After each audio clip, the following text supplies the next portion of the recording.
I rise to make my contribution on the second motion before us today, as the authorization for loan from the National Bank of Dominica Limited for the purpose of funding expenditure in respect of the implementation of electoral reform and modernization. Whereas by virtue of Section 3.1 of the Loans Act, Chapter 6405 of the 2017 revised laws of the Commonwealth of Dominica, the House of Assembly, may by resolution duly passed, authorize the minister responsible for finance to borrow money from approved sources or guarantee loans to the statutory board or public corporations for the purpose of financing general development purposes. And whereas on March 19th, 2025, the House of Assembly passed the Registration of Electors Act number 1 of 2025, the House of Assembly Elections Act number 2 of 2025, new acts, and Electoral Commission Act number 3 of 2025. And whereas the Registration of Electors Act number 1 of 2025 and the House of Assembly Elections Act number 2 of 2025 repealed and replaced the previous acts with the same name under Chapter 203 of Chapter 201 of the 2017 revised laws of the Commonwealth of Dominica, respectively. And whereas the requirement of the new act include the confirmation of presently registered voters, the issuance of identification cards with security features to confirm and newly registered voters, and the establishment and maintenance of a roll of the names of persons to whom voter identification cards have been issued. And whereas the registration of electors act prescribes a period of 12 months with a possibility of a maximum of 3 months extension for the confirmation of presently registered voters. And whereas the estimated cost for the confirmation of presently registered voters, the issuance of identification cards with security features to the confirmed and newly registered voters, and the establishment of a roll of the names of persons to whom voter identification cards have been issued is Eastern Caribbean $7,324,085.23. And whereas the government of the Commonwealth of Dominica has requested a loan from the National Bank of Dominica in the sum of 6 million Eastern Caribbean dollars for part funding the implementation of the new requirements of the aforementioned new legislation. Be it resolved that in accordance with Section 3 of the Act, Chapter 405, revised laws of the Commonwealth of Dominica, this honorable House authorizes the Minister responsible for finance to borrow a sum not exceeding 6 million Eastern Caribbean dollars from the National Bank of Dominica Limited on the following terms. Loan amount $6 million, interest rate 5% per annum, repayment period 12 years, that is quarterly payments, moratorium on principal during the first 24 months.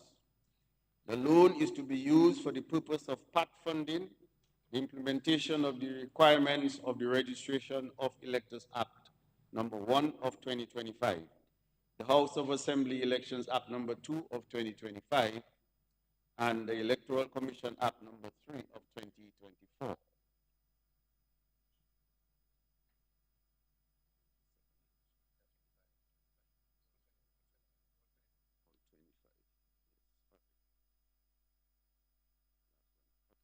Of 2025. 52nd.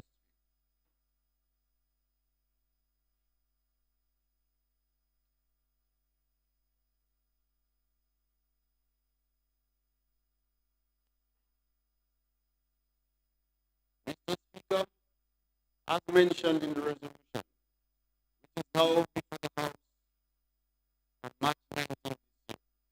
The members of this House unanimously passed bills for the enactment of the Registration of Electors Act, which is now Act number 1 of 2025, the House of Assembly Election Act number 2005 and the Electoral Commission Act number 3 of 2025. Notwithstanding the fact that none of us agreed 100% all of the provisions of the bill, no member of the House objected to any of the bills. On that day, March 19, 2025, we were all statesmen and women, understanding the bigger picture. That is the need for compromise, the need to advance electoral reform and modernization, and the need to be leaders and positive examples to our people. As prescribed by the legislation, there are a number of actions, including a full confirmation process and the issuance of voter ID cards to the confirmed and newly registered voters. Based on Section 38 of the Constitution, the Electoral Commission appointed in accordance with Section 56(1) of the Constitution is responsible for the registration of voters, for the purpose of electing representatives, and for the conduct of elections of representatives. Therefore, they are responsible for the implementation of most of the provisions of the new legislation. On April 30th, 2025, the Ministry of Finance received from the Electoral Commission expenditure estimates in the amount of Eastern Caribbean $8,070,786.10 in respect of the tasks which are to be completed by the Commission over the next 12 months. This amount includes estimates for the procurement of a new IT system and equipment, engagement of temporary staff, rental of property spaces in all constituencies, and outfitting for these offices as well. Following discussions between the staff of the Ministry of Finance and representatives of the Electoral Commission, the estimates were reduced to $7,324,085.23. Furthermore, in order to reduce the overall cost to the government and the country, it was recommended that some of the government's existing systems, including staff, facilities, equipment, and services, be redeployed to the Commission to support the exercise. Mr. Speaker, bearing these in mind, an amount of $6 million is required to meet the balance of the expenditure estimates. This is a relatively large expenditure, much higher than anticipated, and there is no special funding for it, but there is no room for delays in procurement of the goods and services required by the Commission, given the time framework in which they are to be implemented, the required actions. Therefore, the government has decided to contract a loan from the National Bank of Dominica, and through this resolution, seek the approval of the House for the loan. This is to ensure in a very transparent way that the Electoral Commission has the funds needed to effect the electoral reform mandate with no delay. Mr. Speaker, just as we all supported the 3 electoral bills, I look forward to the support of the entire House for this resolution. Thank you, Mr. Speaker. The motion is before the House for debate. Yes, Honorable Prime Minister, you may proceed. Mr. Speaker, it's been reported widely that the audio of the House is very poor, and live streaming, and people are not hearing us clearly. And so it's something that the technicians need to check on. And that was before lunch and continues after lunch. But my intervention is very, very short, Mr. Speaker. First, to make it very clear that I support the submission of the Minister of Finance through this motion to seek a loan from the National Bank to guarantee the financing required for the implementation of electoral reform in Dominica. The executive has 2 functions in respect to electoral reform. One, to bring the bills to Parliament, and 2, to ensure that it gets Parliament to make the funds available to effect in electoral reform. In respect to number one, the bills were brought to Parliament, 3 of them, and they were duly passed in the House, and they're now laws of Dominica. The second function, which is the financing, we're now doing so today in a very transparent manner.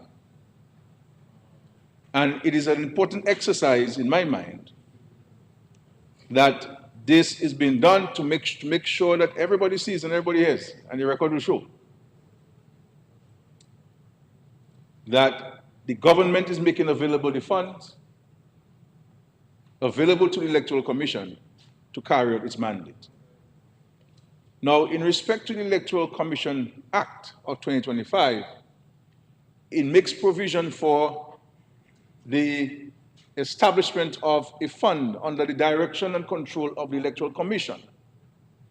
And this was done as part of enhancing the independence of the Electoral Commission as a constitutional creature, as a creature of the Constitution, and to enhance its independence as part of the electoral reform agenda. And that's something that is not really spoken about, a lot about, in respect to the Electoral Commission Act and what Parliament allowed for the enhanced independence of it.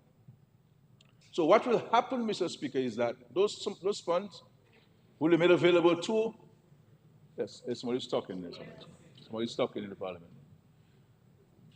Yeah, those funds will be made available to the Electoral Commission, and I've already spoken to the Minister and to the Federal Secretary and also to the Chairman of the Commission. I've said that we need to establish a fund, and I believe discussions are ongoing to establish the creation of the fund.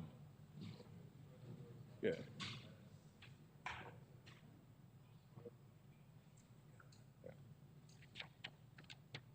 The establishment of the fund, so that the funds will be deposited, and so there is independence misuse, but obviously any monies that come out of the Treasury must be accounted for, and Parliament must report, and so on. So independence in terms of management, but independence not in terms of the good governance principles of accountability.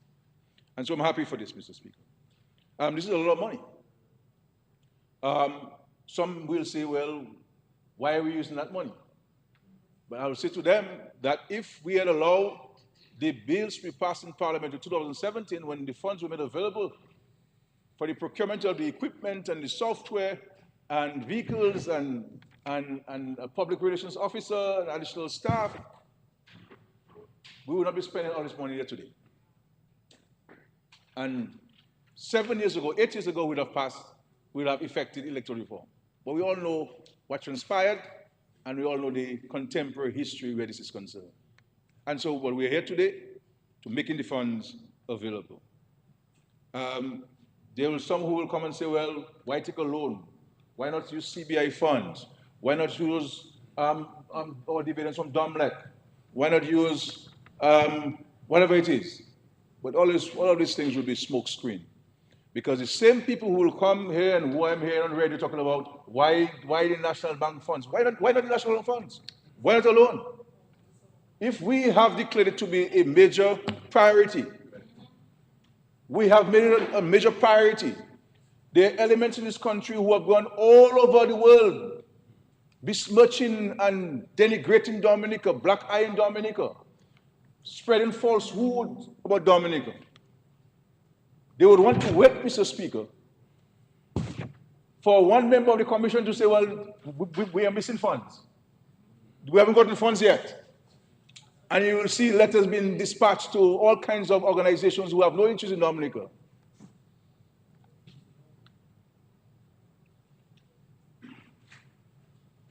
And this is why, as the Prime Minister, I insisted that we brought this resolution to the House.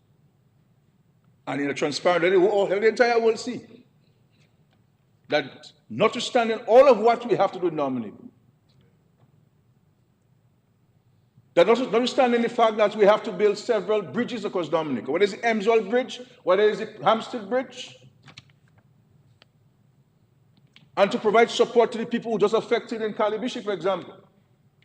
And there's several people who are waiting for homes to be built for them, including the retaining wall in Kulibi Street.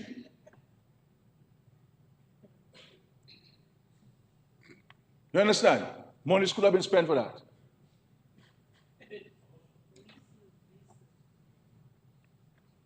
So don't come there and just read what somebody said to you. You are Dominican. Let your conscience tell you what to say.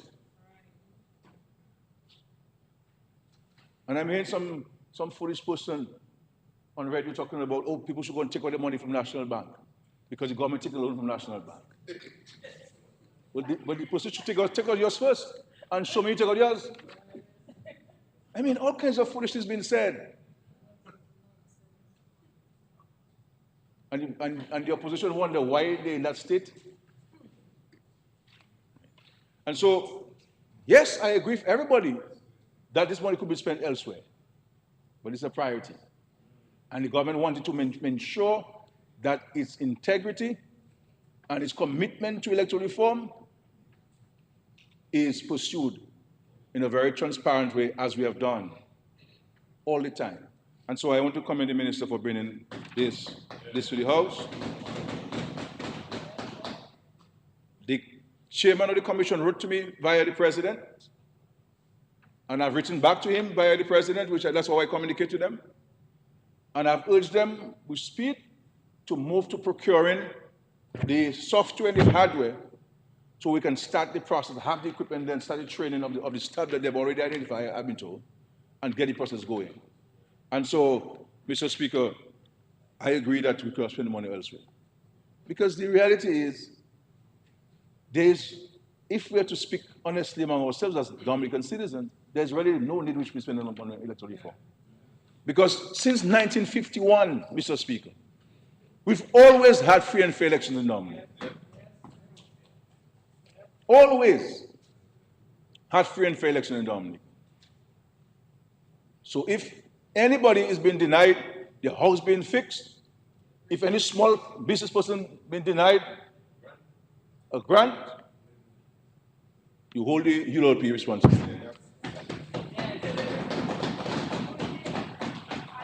You hold them responsible. Because in 2017, we made over $3 million available to the Electoral Commission. After Erica. And the reality, all have gone to waste. All have gone to waste. And you tell me what you could do with $40,000. And you could tell me what we could do with $300,000. And you can tell me what we could do with $3 million today. So when we come here and we talk about who hasn't gotten help, who haven't gotten help, it is this kind of reckless behavior that we have in this country that happening. And so, Mr. Speaker, words cannot express my contentment, my disgust, my anger too, because it is we on this government side who knows how difficult it is to run the country and how fetching money is not easy. And how fetching money is not easy.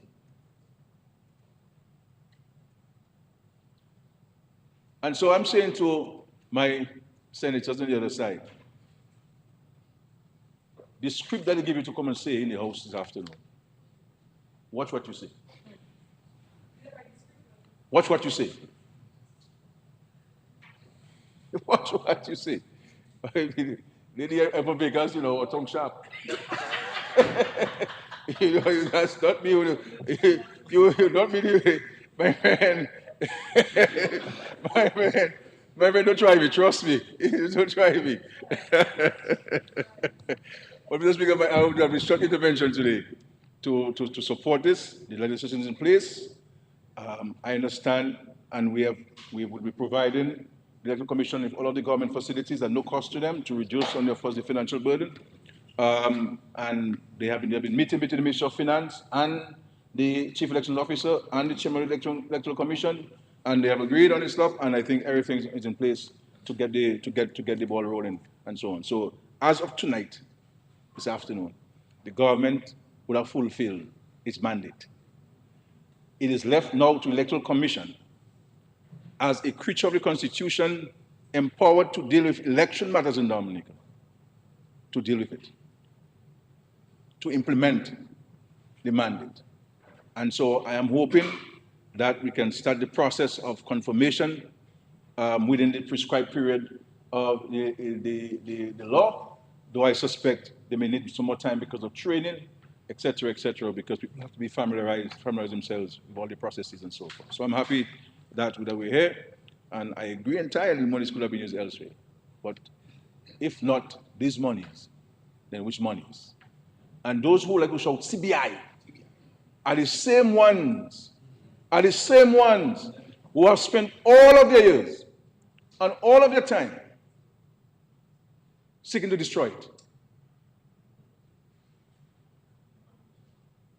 Seeking to destroy it. All the time seeking to destroy it. And then they like to talk about CBI. But at the same time, seeking to destroy it, Mr. Speaker. Trying to deny the people of Dominica a better way of life. Trying to stop all of these projects that we're doing. Trying to deny the NEP $5 million every month. That's what it is. And so if you're telling me whether I should shave off $2 million from the NEP to do this, no, it's not going to happen. Never happen. No. We'll take a loan, we'll give it in a transparent way, give it to them, because I don't want anybody to say on the commission, well, they haven't gotten $5 yet, or they're missing $5, and so no, you have the money that you requested. And so you effect electoral reform, electoral modernization. Mr. Speaker, thank you for this. Thank you.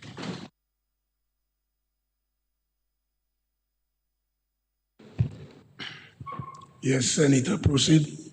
Mr. Speaker, I rise to give my contribution on the resolution entitled Authorization for a Loan from the National Bank of Dominica Limited for the purpose of funding expenditure in respect of the implementation of electoral reform and modernization. Mr. Speaker, I would also like to request permission to refer to my. Yeah, I was just going to ask you.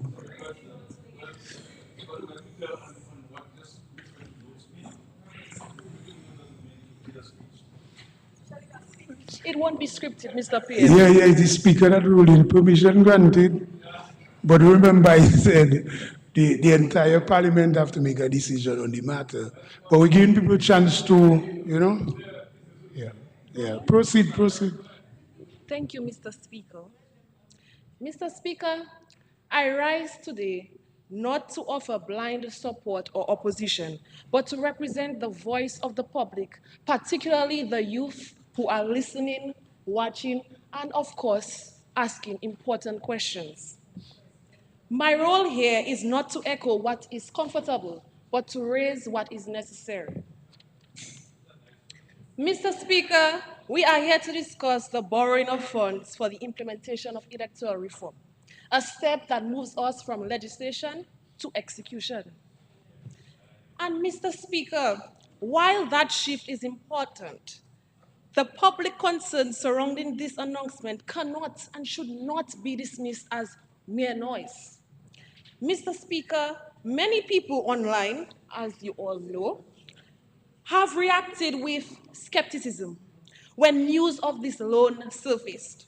Mr. Speaker, questions were raised about the timing, the amount, and most critically, about whether this funding will truly be used for the public good and for our beloved Dominicans.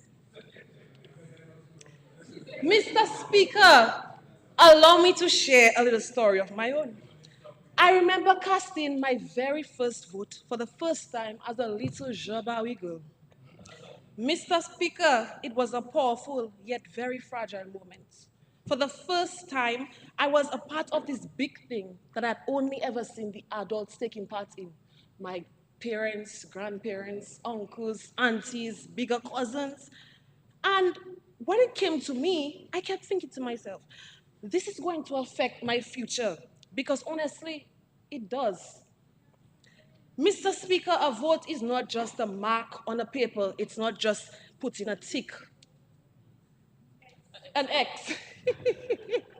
Apologies.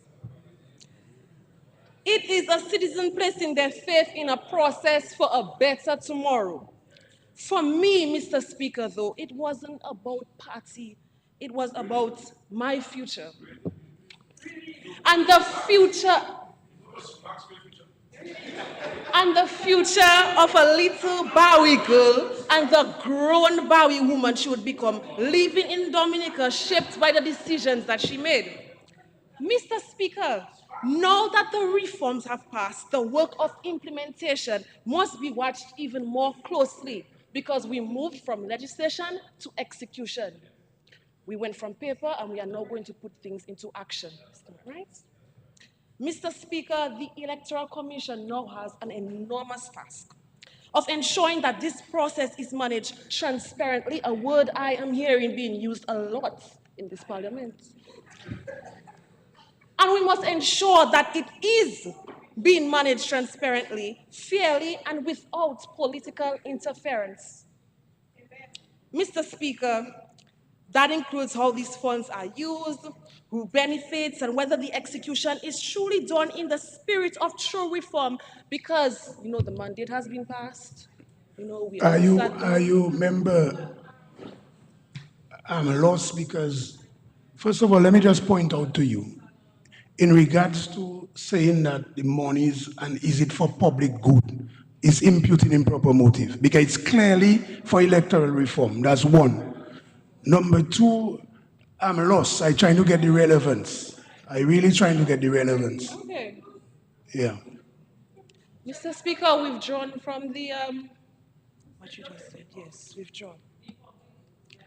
Yeah. But Mr. Speaker, accountability is not just a buzzword, it is a demand. If we are borrowing for the people, then we owe them clear answers, transparent reporting, and continuous updates. I know Dominicans, and they bad by their money. Mr. Speaker, we have this words or phrase we say, pay me and vex with me. They want to know how their hard-earned money is being spent, especially if they worked on a Soleil show for their hard-earned money. We must pass the laws and do so with transparency. The laws and execution, Mr. Speaker. Mr. Speaker, the public, particularly the youth, are far more engaged than many assume. Mr. Speaker, they are paying attention to not just what is done, but how it is done. Mr. Speaker, if we truly want to restore faith in the electoral process, we must invite the scrutiny, not resist it.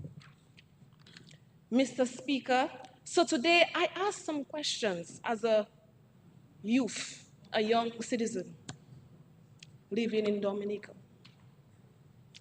How will this money be managed? What safeguards are in place? Mr. Speaker, how will we ensure that the public receives timely updates on progress and expenditure? Who will be held accountable if targets are not met? Because we are all doing this in the name of democracy. Mr. Speaker, these questions are not meant to delay or divide. They are meant to protect the very process that we claim to be strengthening, Mr. Speaker. Because transparency, the word that we seem to be using so much here, and it is very significant, after the fact, is not transparency at all. Mr. Speaker, and for those who may seek to misinterpret my words, let me be clear, crystal. Mr. Speaker, my intention is not to question the value of reform, but to examine the details of its implementation and execution, Mr. Speaker. However, as a member of the opposition, it is my responsibility to not obstruct, but to scrutinize. Mr. Speaker, asking difficult questions is not my way of being unpatriotic. It is an essential part of holding our democracy accountable. Mr. Speaker, true progress is built not on silence, but on transparency again and vigilance. Legislation to execution, words to action. Mr. Speaker, I stand today not as a rubber stamp, but as a young Dominican who believes that reform is not real unless it is felt, it is seen, and it is trusted by the people that we serve. Mr. Speaker, this resolution before us marks a critical step forward. Mr. Speaker, the borrowing of funds to bring electoral reform from paper into practice, legislation into execution, as Mr. Speaker, but for this to truly move us forward, it must be done with integrity, accountability, and transparency again at every stage. Mr. Speaker, the people deserve no less than clear oversight on how this money is spent, on the milestones that are reached, and the ultimate impact of this reform on our democracy. Mr. Speaker, only then will the promise of electoral reform be fulfilled, not as legislation passed, but as transformation embraced by every Dominican, legislation to execution. Thank you, Mr. Speaker.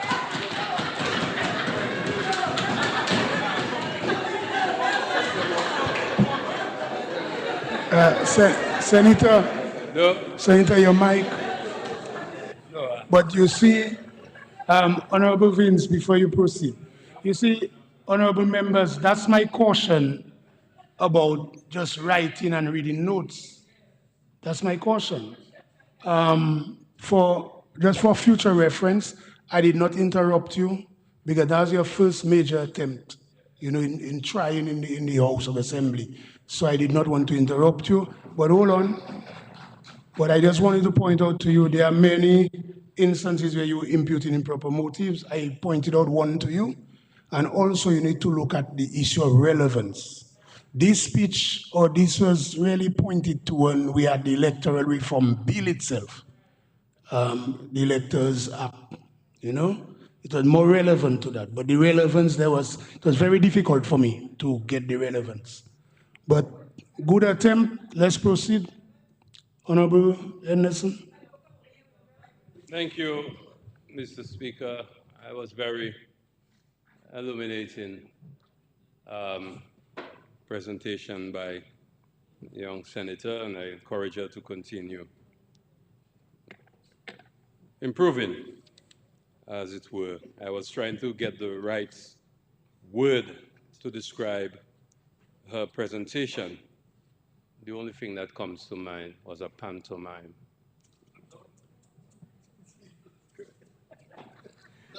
Mr. Speaker, no, I encourage you to continue improving. But no, the expression was so plentiful that I find it was enlightening and illuminating. So that's all I said. I didn't in any way insult the young lady. But if you are presenting in your own style and fashion, that is fine. I didn't anyway criticize you. I'm just saying that's what it reminded me of. You need to take your time and do your presentation. Don't let your message be lost in your gesticulation. That's all I'm saying. Because that is what it appears to me. Because it takes away your meaning. You had so many lovely words that you shared. But you threw me off. You were distracting me all the time. So just slow down on the thing. Anyway, Mr. Speaker, I rise in support of the resolution before us. And I just wanted to share these few words because I think it's a progressive step. And no, but it's important to check. At the UN, we had a thing saying, check against delivery. If you have a speech prepared and someone before you comes and they speak to the same issues, the questions that you have, the Prime Minister answered some of those questions. He was the one who said that the funds will be available to the Commission in a special fund. But that does not in any way remove from them the responsibility of transparency and accountability, and they will be subjected to the same scrutiny as all government financing. That was said. And then you stood up and make the statements. I'm not even going to criticize some of the things you said. I'm just saying that, but you guys are doing as if I insulted you. All I'm saying is you have to do less gesticulation and take your time and pronounce your presentation. But if you're offended, I apologize and I will withdraw it for the record. Mr. Speaker, I think it is important that this is being brought to the Parliament. I want to thank the leader of the House, the chairman of the Cabinet and Prime Minister, and the Minister of Finance for bringing this to us today, because it is in a very public way, ensuring that we can secure the financing for the activities to be financed under the elections bills that were passed on March 19 in this very House. It is important, and it is also important that the taxpayers are the ones footing the bill. I don't want this. I would hate for this to have been funded from grants or from CBI revenue or from any other source. I think it is us, we the people, and they like to say that, we the people. The same people that crying, we the people, now have a problem with us going to the Parliament to authorize a loan to finance a very, well, for them, very important activity. It has become forced because we came to Parliament and we supported the legislation. But to do something, I mean, when you think about what we're doing here today, we are forced to accept something just that came from one guy. I'll never stop talking about this, you know. One guy who was defeated at the polls and who felt that he should not have been defeated at the polls. And the only reason he felt that he was defeated is because somebody cheated. Somebody cheated. There's no evidence to support that. There is precisely a tropical Trump. Precisely. And this is what has led us to go to the Parliament, pass the legislation, and now we have to go to secure a loan to finance the activities. But I'm very happy that the funds will be there, and I'm hoping, but I guess I'm just hopeful, that this will put to rest the notion that we're not prepared to do this. And for crying out loud, man, I think you did the right thing and get off from under this guy, man. I wouldn't say that. I mean, some of the guys, yeah, we'll leave that out. We'll leave that out. Because I'm just saying, these guys will still go out there telling people that we're not prepared to do the electoral reform, that we're going to call elections. The Prime Minister is the one who has the authority to call elections. I cannot speak for him. But for him to stand in the Parliament to give support to this loan that will facilitate a process that will take at minimum 12 months and maximum 15 months, you're going around the place all in New York telling people the man going to call election, trying to frighten people with some nonsensical thing. How that making sense? As the armies of old used to do. When they declare war and the generals decide they don't want the soldiers to run back, they will burn a bridge if there's any bridge to cross. So you know you have to fight till victory. This is akin to that. We have now come to the Parliament, gone to the bank, secure the financing. It ain't gonna turn it back, you know. We are committed all the way. So I don't understand how is it that people could still go around with all of this nonsense and trying to scare people and writing to international and hemispheric organizations. And I know we have dealt with one of them in particular, the IACHR, the Inter-American Court Commission on Human Rights. They're the ones who seem to be carrying water these days for the opposition. But I think we have dealt with them. In my view, we have sufficiently dealt with them, and we will continue to make our positions clear, because we have demonstrated not only our willingness to pursue this electoral modernization, but we have gone even further than our supporters wanted us to go, just to keep the peace, just to ensure that this thing could be put to rest and that we can move forward.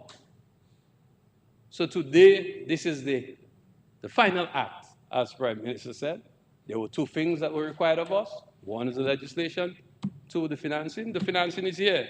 So now it is really up to the Commission to do its work and for us to ensure that we cooperate with them so as to ensure this process can be settled once and for all, and that we can move forward to do the business of the people and not being forced to further burden taxpayers with activities, although can be helpful, but have not been as a basis of any serious concern that is legitimate.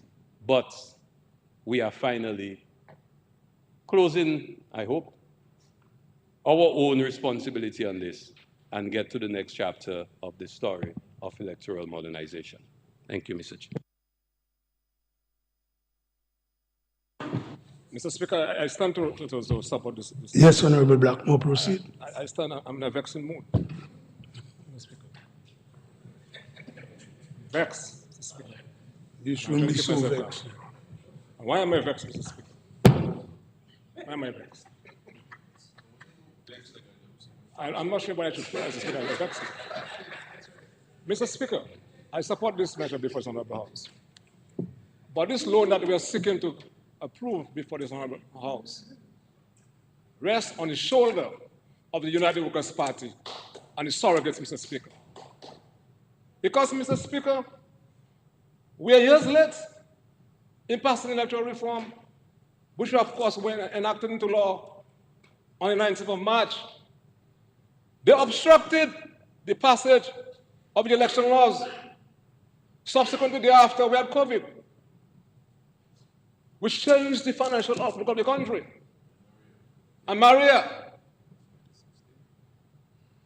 had we passed into law then those measures that we passed on the 19th of March, we would have had the money, Mr. Speaker, to pay, to fund all what we need to, in order to create the infrastructure within the Commission, Mr. Speaker. They are the only responsible. And while they are standing and asking for transparency, and a nice word, integrity and transparency, have been actually downgraded to cliches, overused, Mr. Speaker. Mr. Speaker, let me say something to the Honorable House. One of the issues, Mr. Speaker, it's like a malady destroying and undermining the progress of this country. It those of us who are supposed to know better, we don't read. We don't read, Mr. Speaker. And if we don't read and we don't have the level of competence, we don't go to people with the level of competence to interpret things to us. So we just come and propagate and say things. And nowadays now, once you see something on social media, right now they have what they call TikTok, it is true. I see it on TikTok. I saw it on Facebook, it is true. Mr. Speaker, why do you talk about transparency? One of the things this government did on a sitting on March 19th was for the first time pass what we call the House of Assembly Elections Bill. It is now law. Before that enactment of that legal regime, Mr. Speaker, the Commission depended on the provision within the Constitution. It had no autonomy, Mr. Speaker. So what is happening right now? Section 12.2 of the bill that I just referenced, the Act now, Mr. Speaker, creates a facility. So and a fund is established under this new measure. But Section 12 stipulates how funds can be actually allocated to the fund within the Commission, Mr. Speaker, by way of appropriation before Parliament under Section 12.2, Mr. Speaker. And that's what we're seeking to do, Mr. Speaker. So Parliament, therefore, under the direction of the Minister for Finance, what he's doing now is coming to seek the approval of the Honorable House to appropriate monies by way of a loan that can be paid on a yearly basis, Mr. Speaker, to the Commission. That's what the law says. They have not read the bills, which is now law. And Mr. Speaker, well, I know you read it, that's why I had to resign.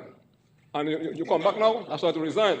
The problem we have with the Workers' Party now, the people who are asking for electoral reform, and advocating on behalf of the United Workers' Party, they had not read the bills.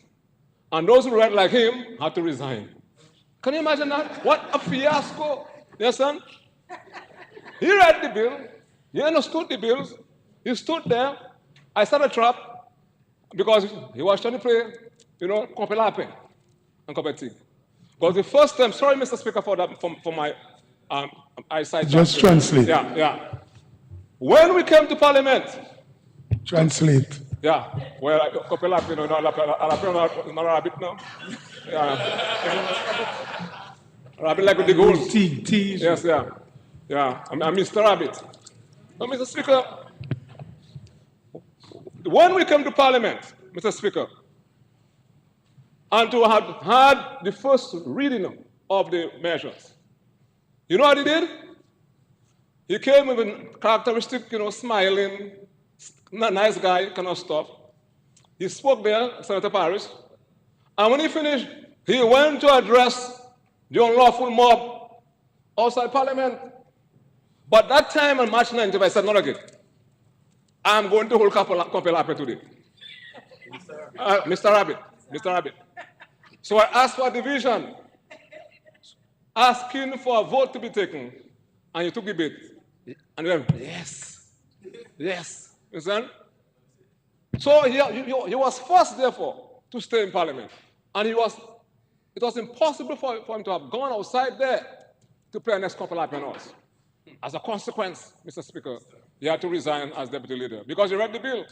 So that's the fiasco the Workers' Party is now facing now. And then you have a young senator who should have gone and read all the bills, all the acts that have been enacted. And when she comes and speaking about transparency and integrity and all the other things you can think of. But we are just giving credence to what the law says under Section 12, subsection 2 of the House of Assembly Election Act that says that Parliament, through the direction of the Minister of Finance, can appropriate funds and pay into the funds to be kept by the Commission on a yearly basis. So what are you talking about transparency? From your connotation, when you spoke just now, what does that word transparency means? Where does come in transparency, integrity, scared must go? A pack of foolishness, Mr. Speaker. When that is going to stop in this country and we're going to get serious? This is a House of Assembly. So I make jokes sometimes. That's why, Mr. Speaker, I send back. Because as I end, Mr. Paris, who is still a member of the Workers' Party, Senator Paris, you have an obligation to go out there and apologize to the Dominican public. Apologize to the Dominican public for misleading your people and lying to them. And I'm not going to take it back in. It's a fact. And lying to them. And let me qualify that, Mr. Speaker.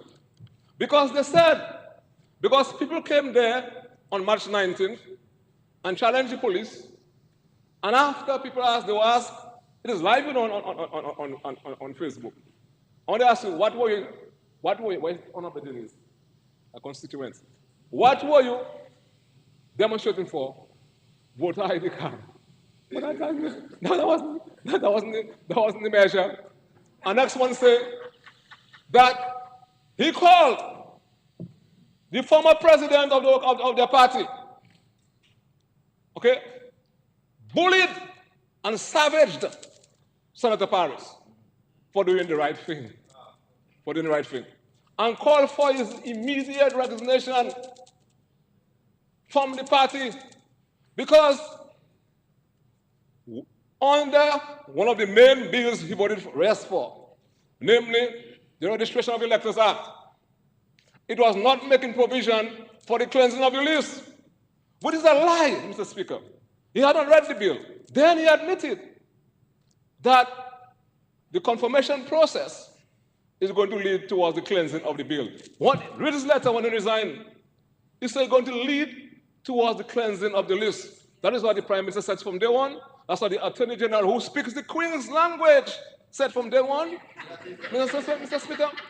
So if you can understand If you can't understand the AG, my friend, who speaks the Queen? You can't understand me, you can't understand the Prime Minister. Okay? He speaks the Queen's language.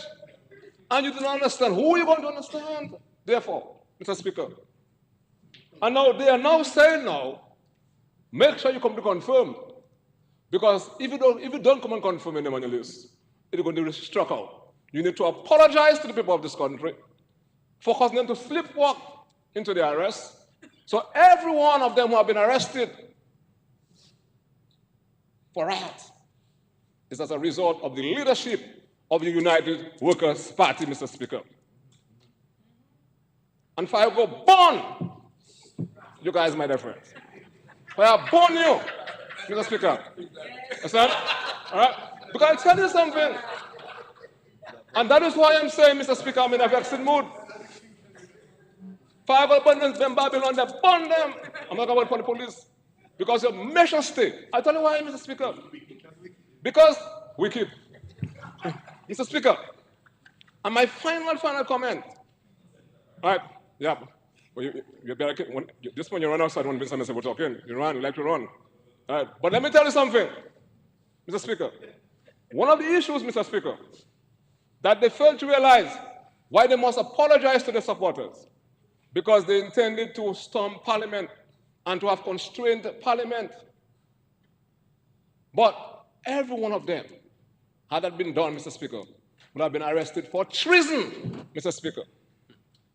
It's an act of treason under chapter 1002 to try to constrain Parliament and to prevent Parliament from doing its work. So it would have gone further than riot, because our intention was to come to Parliament. I don't know who are going to come in here, not being me, and to constrain Parliament, because all you said that are you going to come to Parliament, a pastor, yeah? Come to Parliament. Well, your partner, yeah, they wanted you out. Okay? You're doing very well. They're going to come to Parliament with their own bills, and they're going to hand it to the Speaker. And the Speaker shall pass that bill. Can you imagine that? That would have been treason, punishable by life imprisonment, and to be kept in jail without bail. And that act was passed into law on the 22nd of March, 1984, Mr. Speaker. So that coming to Parliament and holding miss and running after Speaker, that is something of the past. It can happen now, Mr. Speaker. It will not happen now under this administration, because we are going forward. We are advancing, Mr. Speaker. And I support, Mr. Speaker, the advancing, and do the right thing, my dear friend. Do the right thing. And you have been talking to the Prime Minister. He might consider you. You understand? So you have space there, because there's more stability. There's more stability on that side. You are nowhere, Mr. Speaker, on the other side. All right? Mr. Speaker, I support this measure before this one about.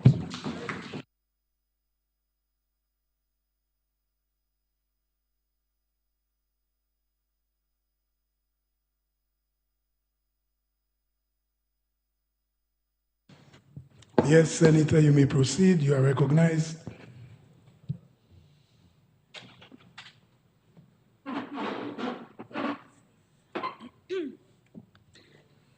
Mr. Speaker, permission to refer to my notes, please. I seek your permission to refer to my notes. Permission granted. Mr. Speaker, I rise to give my contribution to the resolution presented in this Honorable House seeking authorization for a loan from the National Bank of Dominica for the purpose of funding expenditure in respect of the implementation of electoral reform and modernization. Mr. Speaker, let me place on record that I am not opposed that the process for confirmation of presently registered voters, the issuance of ID cards with security features to confirm and newly registered voters, and the establishment and maintenance of a roll of the names of the people to whom voter identification cards will be issued to in Dominica will proceed. Okay? On record. As a matter of fact, although we have not gotten all the things that we've been advocating for over the years, it's a start, so let's get it going. Mr. Speaker, the electoral reform process has been ongoing for more than a decade. We were aware of what would be needed to get this going, and it seems to me that all our preparation and planning, I'm putting a little money aside, you know we like to put money aside, which was necessary for implementation was not done, since we are here as approval for another loan is sought. And not two loans in one day. Mr. Speaker, the statement, if not CBI, then what, comes to mind. So if not CBI, then loans. Because we are once again heading to the NBD for another loan, for something that we should have been prepared to implement using funds from our biggest revenue stream, our Citizen by Investment program. Why can't we use the necessary funds needed from our CBI program? Or is our over-reliance on this revenue stream posing a problem for us? I'm asking questions. Why do we lack strategic reforms to ensure the long-term stability of our crucial economic driver? It seems to me, Mr. Speaker, that our source of development now is loans, loans, and more loans. This, however, raises the question, what is Dominica's debt service coverage ratio at this time? For the short period that I have served in this parliament, very short, more than 50% of the sittings is aimed at authorization for loans or credit facility. Mr. Speaker, Dominica's overall risk of debt distress and our risk of external debt distress is extremely high.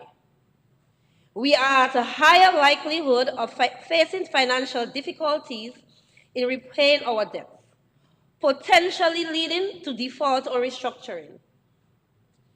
It appears even more likely now that in the not-too-distant future, the country will find the difficulty honoring its debt obligations, thus defaulting on payments, making regular requests for restructuring of obligations to the bank and other financing agencies and to individuals who purchase government instruments such as treasury bills.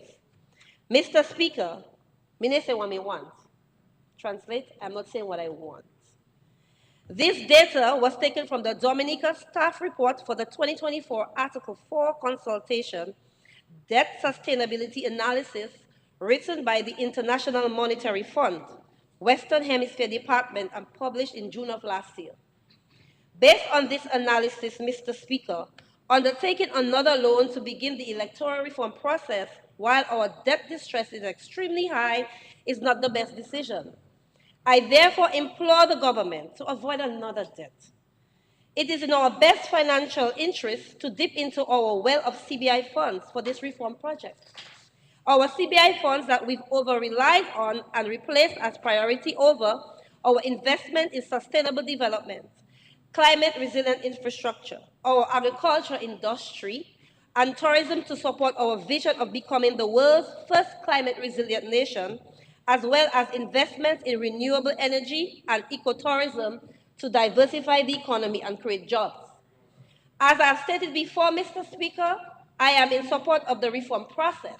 However, I am certain that funds received from the cash cow should be utilized for this purpose. Thank you.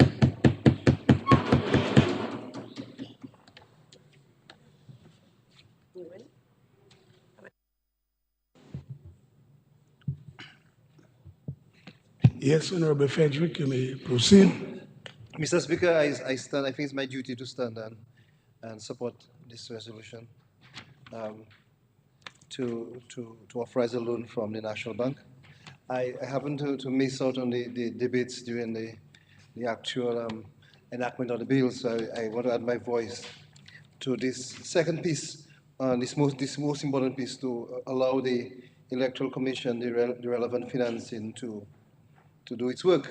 Mr. Speaker, I did say that from all records, we have done a wonderful job in drawing out to this final conclusion the fact that we have actual laws on the books that will guide our electoral process moving forward. We know the background is very simple. We have gone through a rigorous process. We have had international organizations holding us to task. We have had local interest groups also putting some pressure.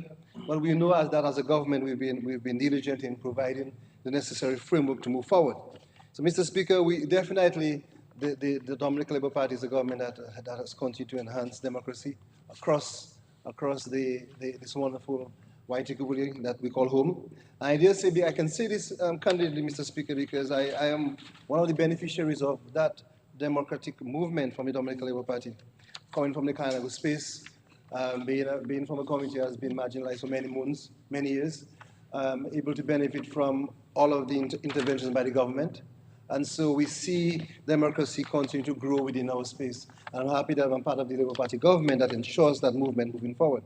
Mr. Speaker, it may sound simple that we are getting some money to, on one of the major activities is to have an electoral card. It seems very simple, but it's an important piece because, Mr. Speaker, we need to demonstrate to the world that as a small island developing state, we take the interests of and governance as serious as any first world country.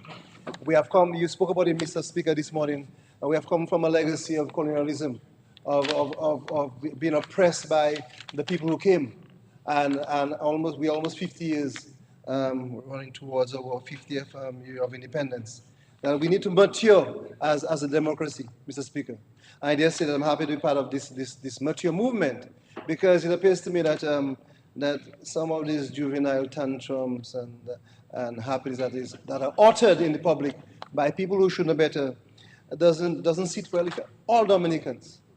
And I dare say sometimes I need to admonish some of us in this house and also some of the citizens who are silent on those matters.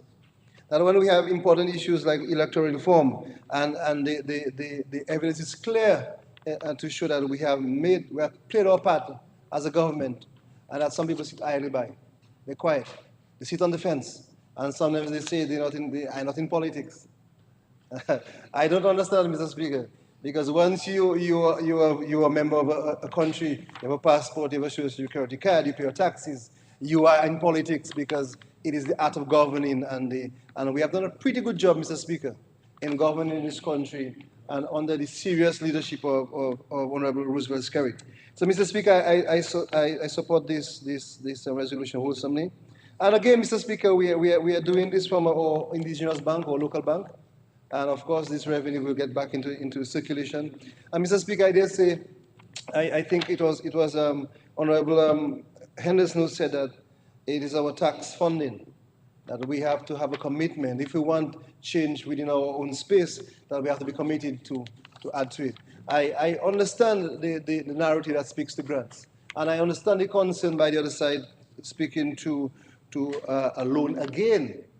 But it takes a level of maturity, I think, Mr. Speaker, when a country can give some commitment and a government, a cabinet of ministers can take a decision to move laws to the parliament. And I heard this morning the notion of rubber stamping. And Mr. Speaker, I don't understand it either, because we're in this parliament, duly elected members of parliament. We are representing constituencies across the country. We represent people who are very much alive, people who are benefiting from all aspects of development, whether it is new roads, whether it's new housing, whether it is the geothermal energy soon to come, whether it is clothing for children going to school. All of those experiences are benefits of real and living and good people. So I don't understand the rubber stamping. Mr. Speaker, I think the Parliament is very clear. We have good directives here, and we are able to voice our opinions to the public, and to say to the public that we have to play our part as citizens to ensure that those negative narratives that seem to be circulating around the space, social media, in little dark rooms, in corners, guys hiding on the table, WhatsApping, that we speak about it in the public, and we call people out. Because, Mr. Speaker, we are a mature country, and we are mature in the sense that we have been having a serious democratic movement in our country for many, many years. I dare say the Prime Minister spoke about it earlier, Mr. Speaker, that every election won since our associated statehood period has been done for that very same process. And I dare say this alone here from the NBD will help us to improve and to create a more modern system, Mr. Speaker. And so we'll definitely move away from the paper ballots. And sometimes people do ticks, as I just said a while ago. So we'll not be ticking anymore. And we'll be able to scan our cards and have a process that will continue to be transparent, Mr. Speaker. I just say it is a clear call and a clear proclamation to the international world, our partners, and also interest groups, that we are taking a positive step forward, and we have a democratic movement that will continue to grow and continue to get better. I'm happy, Mr. Speaker, to support this resolution. Thank you very much.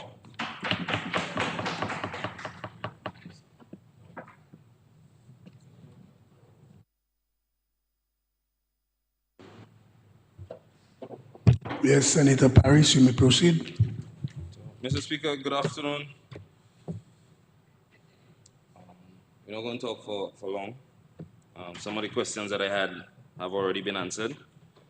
And like the foreign minister, I think he used to be a teacher once. He admonished us that if things have been answered, we should can I come and say it again, eh? Mr. Speaker, I just have a few things I want to talk about.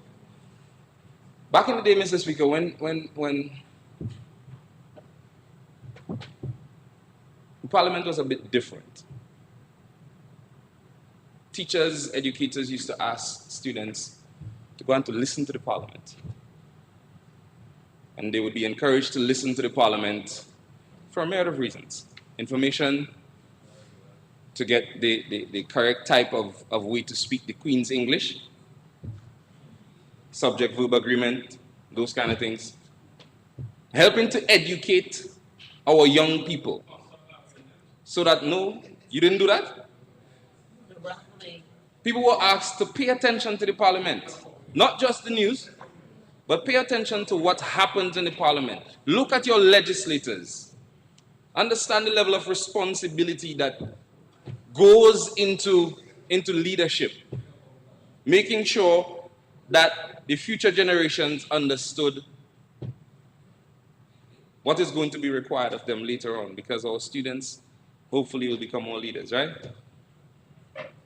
And Mr. Speaker, I hope that we can continue to provide a space where teachers in high schools and primary schools, and even in universities, and people in, and Mr. Speaker, all of that too. It's not all of that. Are you standing on a point of order? Point of order, I wonder what's the relevance of this Yeah, part of the contribution. yeah, take your seat. So we're talking about a loan.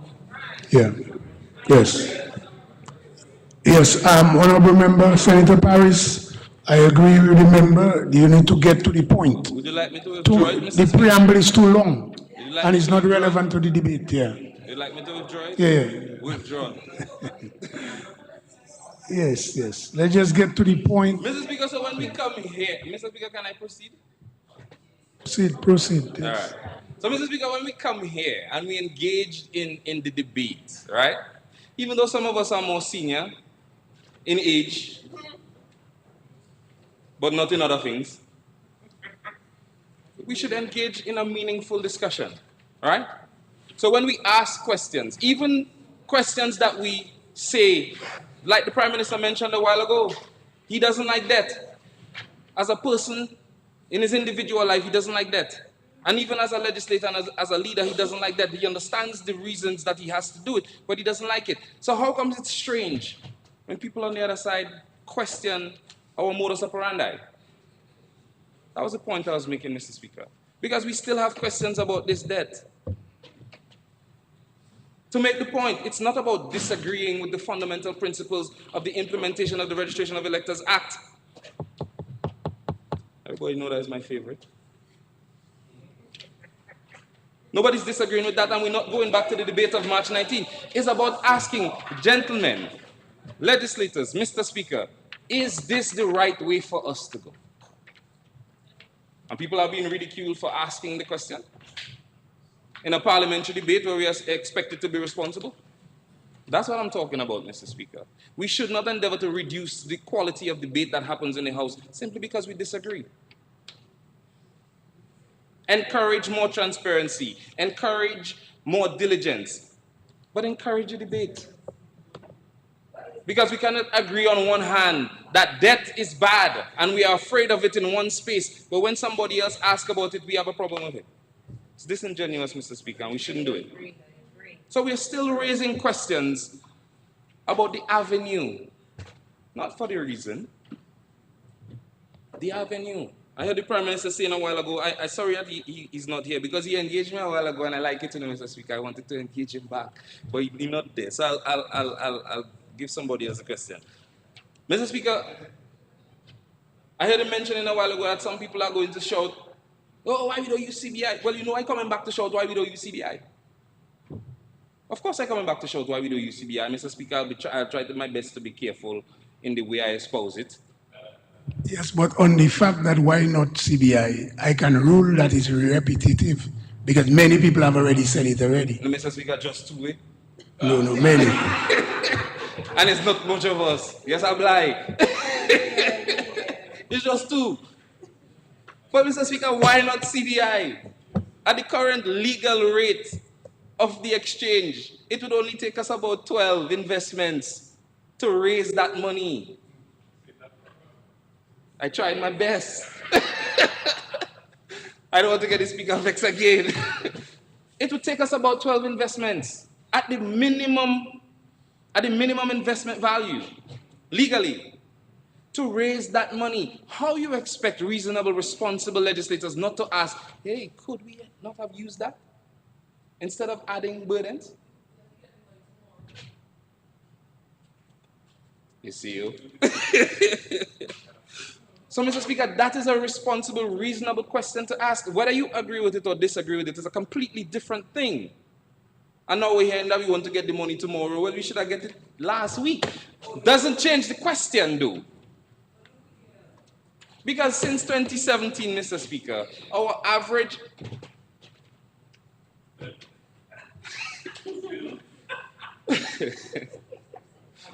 Mr. Speaker, we do not have a problem with generating funds through our CBI program. We don't have a problem. We have problems in Dominica. That is not one. So don't find it strange if we're asking a little $6 million. That is chump change compared to what we have shown to be able to raise in one fiscal period. It is not unreasonable to ask, why are we not exploring that option? Mr. Speaker, we can go on more to ask all of the people who have advocated, and the foreign minister said something that I disagree with.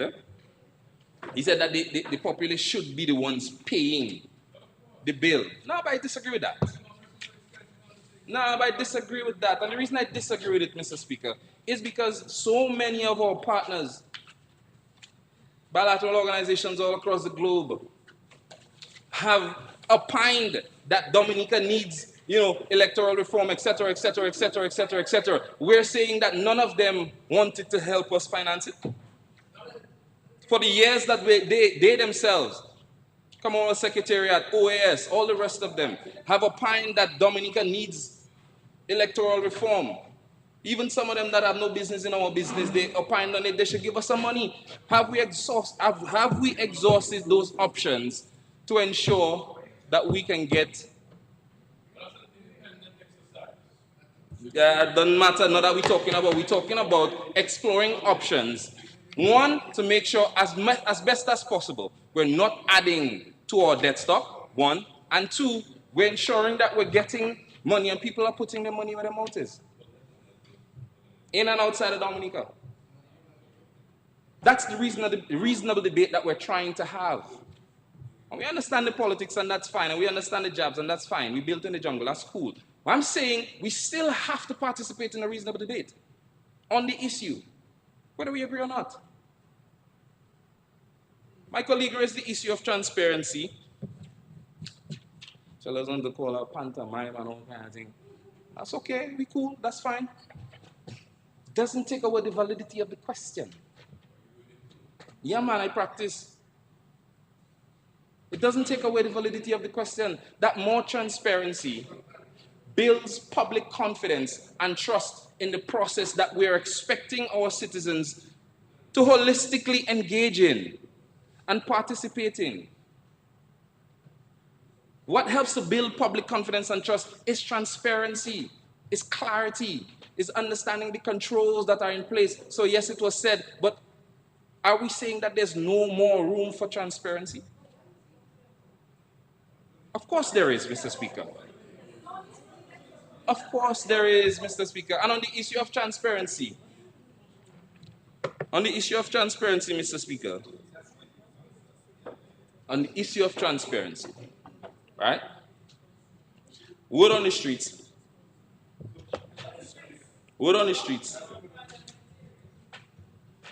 Before you proceed, I'm really lost. That's why I said on the transparency issue with regards to the loan, I'm lost on it. I'm trying to connect, because if the loan is taken by the executive branch to give to the Electoral Commission, I cannot connect the relevance. I'm trying to connect. All right. But proceed. But that's why I was concerned. Yeah, but proceed. Because I can. Mr. Speaker, where's the budget? Was a budget presented? Was an itemized budget presented, breaking down?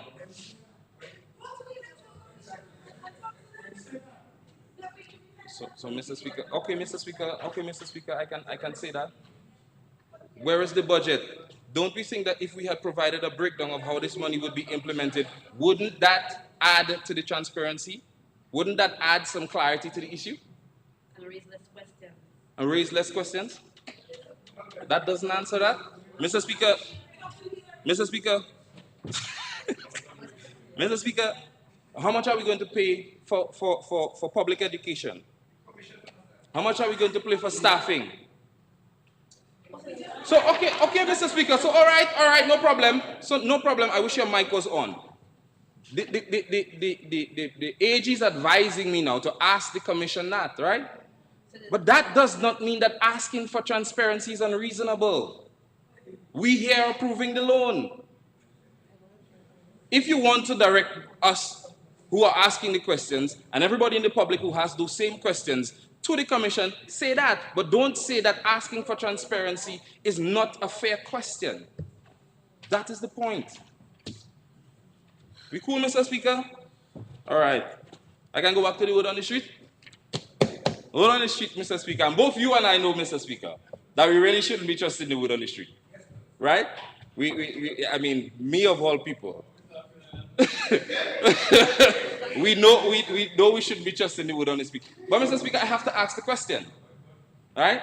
And by the virtue of the fact that we are here approving the financing for this process, word on the street is that the Labour Party are already confirming people.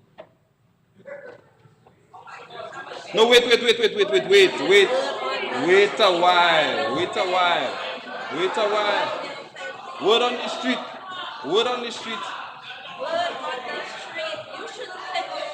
You shouldn't say Mr. Speaker. Why do you offend? A little protection, please. A little protection, please. A little protection, please. Well, you always getting trapped like that, eh? You gotta make me finish. You keep interrupting me, man.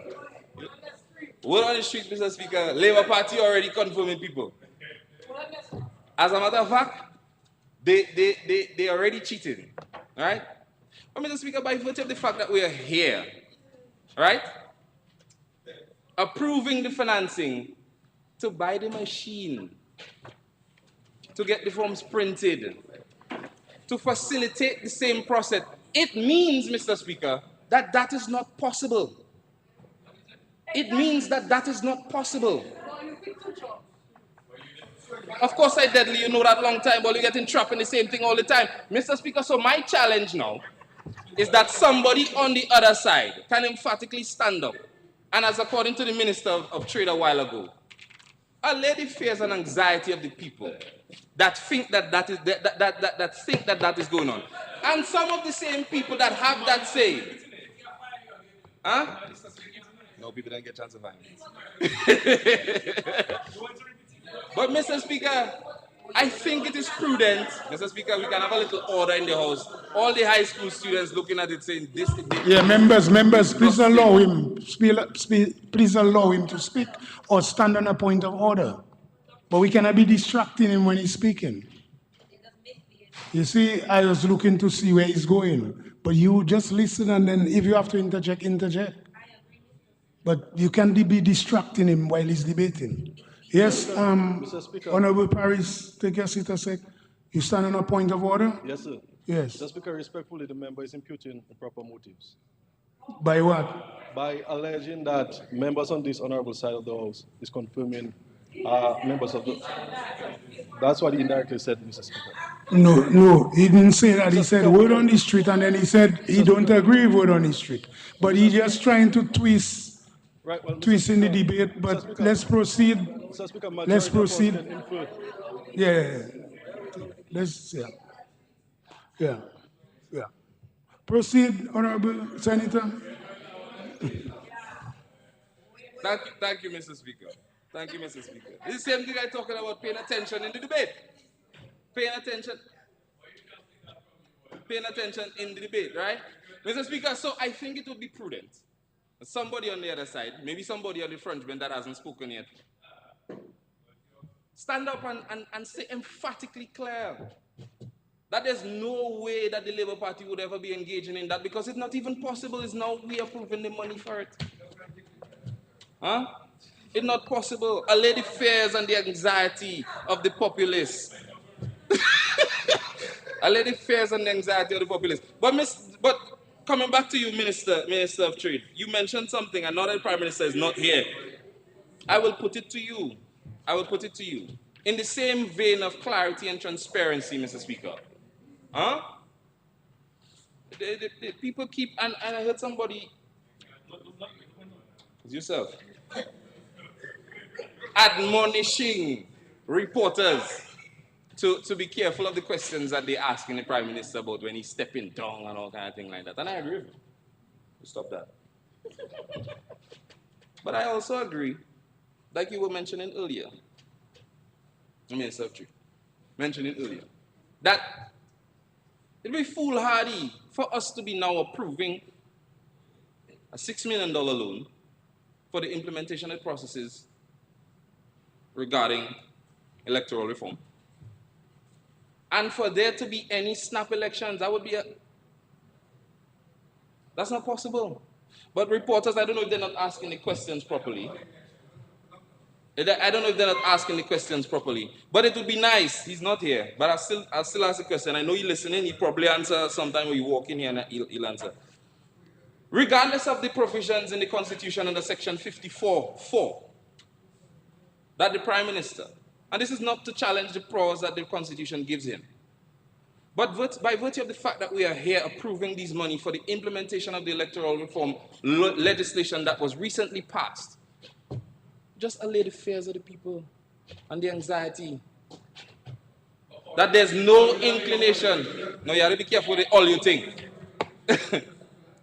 just to give us some confidence that there's no way that we're going to be approving these monies now for the implementation of our electoral reform laws and call us snap elections before general elections are constitutionally due.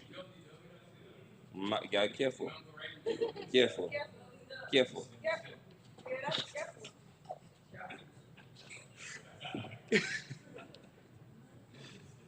Mr. Speaker, I wish we can continue to improve the debates that we have in the House. And we can continue to have fair debates, robust debates as the Leader of Parliament continues to support and promote. I hope that we can continue to do that because the people of Dominica deserve it. The people of Dominica deserve it. Mr. Speaker, every one of us here has heard about this electoral reform thing for way longer than we would like to. I don't think any of us disagree. Even if there are still things, again, Mr. Speaker, another area that we agree on. Over and over, repeated on the other side, no legislation is perfect. You can't get all what you want. So when people on the other side say, in spite of the fact that we like this and we approve this and this is what we asked for, there are other things that we still want. That is the legislative process. As a matter of fact, that is the mature legislative process. I talk to people that are nothing else. Huh? Mature legislative process. Right? But we can also say, guys, let's evaluate some additional options. Let's evaluate some free money. We don't have to take a loan for this. We have other options. And I think that is fair, Mr. Speaker, and I think it is responsible, and I think it is reasonable. These few words, Mr. Speaker. Thank you for your time.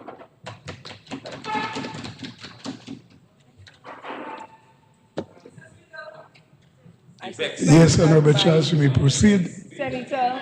No. The Honorable Minister is smiling, so she's okay. I suspect that he was struggling for attention as a child, so I took that the presentation today. Well done. I didn't understand the relevance of the presentation, but I made know that it was well presented. Whether what he said made sense or not, I'm clapping for you as your colleague. What I will say, Mr. Speaker, this electoral reform bills have been debated, as we said, for 2 decades. Okay? We want it done fast. You see the Dominica Labour Party government, we want to move the process. We want the money there tomorrow. So my best advice to the Parliament, let us move on in the process and approve the loan, and so the people in Dominica can rest assured that this government is ready to advance the process of electoral reform by sending the money to the Electoral Commission. If you have any questions for the Electoral Commission, he's free to write to them. He's free to ask them a question. He's free to get details. Do some work. Do some research. Don't just come to the panel and expect us to answer questions to you. You can do your own research. Senator Paris, do your research. Go to the electoral office. They are open to the public. You can ask them a question. You can get the details you're asking for. But let us move on in the business of the House. Let us approve the loan and send the money to the Electoral Commission so we can get on in the business. And don't worry about elections. I wouldn't worry about elections if I were you. Because whenever the elections are called, I can assure you that the Dominica Labour Party will be returned to office by the people of Dominica. Because time and time again, we have proven to be the only party serious about developing this country and putting the people's interests first. Your party enjoy talking about electoral reform, but now that it is there, you are scared and afraid. But go and deal with Thompson. Okay, let us carry on the business of the state. Thank you, Mr. Speaker. That is unparliamentary. Yes, remember you are standing on your feet. But there is a rule. Hold on. Just take your seat. Let me just explain something. You can leave the mic on. On the rules, if the member doesn't yield, unless you stand on a point of order, the member doesn't have to yield. When you stand, you have to say you stand on a point of order. It's not just standing. So you stand, you say, Speaker, I'm signing on a point of order. Then the member takes a seat. But if the member, if you don't say that, the member does not have to yield. So stand. And 2 members cannot be standing at the same time. That's why I was trying to say earlier, when you and the Prime Minister were in the little back and forth discussion. But stand, member, stand. And the Prime Minister does do that, Mr. Stand. Speaker. I apologize. Yes. Yeah. No, but I just found the debate was getting out of control. No. And I anticipated. I was asking for the relevance of her line of No, debate. but That's no. what I was asking. No, she was. But she realized it was out of order. No, member, you brought in the statement, so she responded to it. So relevance is in regards to, for example, we're debating on the bill. So if it's on the bill, we focus on the bill. But if a member brings in something else, a member is allowed to respond. So that's why we have to be careful what we bring in to the debate. So, yes. But we may proceed. Yeah, but the minister's on point, so we may proceed.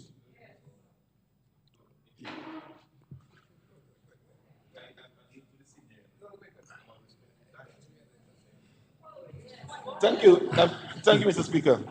I Proceed, stand Honorable. to make a brief contribution, very brief, to support this resolution. Authorization for loan from the National Bank of Dominica, that's NBD, limited for the purpose of funding expenditure in respect of the implementation of electoral reform and modernization. Mr. Speaker, I sat there, I didn't really plan to even contribute, but I was amazed and shocked, yes, by some of the contributions I heard on the other side, particularly asking for the government to use CBI resources to fund the same United Workers' Party that take government to court to stop the CBI in a disguising way to block the airport, block the cable car, block the marina, stop the NEP from operating. Now they're asking for us now to use the same CBI resources to fund the Electoral Commission to implement that modernization. I think they are shooting blanks in all corners. They are not consistent. I thought when Mr. Paris was forced to resign, I thought he would have corrigé, but it seems that he even have gotten worse. I thought he would have, get a little better and fix. Yes. Corriger mean learned. You understand? But I'm really disappointed with with what I heard outside from the side. But from day one, Mr. Speaker, we know that the Workers' Party do not want electoral reform. They've been using that for years as a smokescreen, using that to play politics, to fool persons that cannot think for themselves, that the government is doing something wrong. So now we have gone through, since 2011, this government have been fighting and struggling and pushing, putting systems in place to implement that. At every move, every step, every occasion, Workers' Party have been shifting the goalposts. It started, Mr. Speaker, in 2011, when discussions started around introducing the national ID. They had issues with that. In 2013, when resources were made to actually implement the ID and the search began for a draft person to start drafting legislation for the reform, they had issues with that, Mr. Speaker. When we fast forward to 2017, you know what happened in Parliament when this government came to Parliament to actually pass the legislation? They were stormed by a mob on the outside until gunshots were fired, Mr. Speaker. In 2018, when they heard the Prime Minister inform the President that they were going to table in Parliament again, one of the operatives filed an injunction to prevent us from coming to the House again to pass it. And of course, this Mr. Speaker, we came there. And we know the story of the advance on the outside. What happened? They were coming for us. Until when the police had to advance with a paper to ensure that they could stop the mob from coming to Parliament. So I'm saying that to say, Mr. Speaker, that Workers' Party does not want the reform. So every measure will bring to the House, they will try to distract and try to twist it to make it look as like, well, we are doing something wrong. So this, Mr. Speaker, is the icing on the cake. We've run the 20 miles from since 2011. We are at the finish line, and they will not stop us from taking the loan to implement the reform. Because what they want is that we do not do any measure to find the resources to do it, and then they're going to say, you see them, more they had, they can implement it. But that will not distract us. We'll go to NBD, we'll get the resources, we'll make it available to the authority, and we'll implement that reform. So then you will have no excuse anymore about free and fair and dead man voting and ID. That will be no longer. So I don't see what excuse, Mr. Speaker, they're going to use again after that. And badly too. Badly too. When they lose. So I don't see what excuse now they're going to come up with. What goalposts they're going to shift again, because there's no more goalposts. All goalposts use up. So I don't see if it's 2 stone or 2 bag of cocoa they're going to use. I mean, the coconut leaf, yes. To make the thing, I don't know what they're going to use, and to see what goalpost they're going to shift again. Because for the past 15 years, they've been shifting. Now we block them now. We're ready to implement. Now they tell us use CBI. The same CBI they want to kill. Use CBI to fund it. No. We'll go NBD. Our CBI will build our airport. It will build our marina right in the constituency. It will fill the cable car. We have hotels to build. We have plenty of work to do. So we are prioritizing needs of the CBI, and you all will not tell us how to use the CBI resources. All you out of place. With that door. You know what I'm saying? Out of order. So, Mr. Speaker, with these few words, I'm responsible once again to the resolution, and we are heading to the National Bank of Dominica. Thank you very much.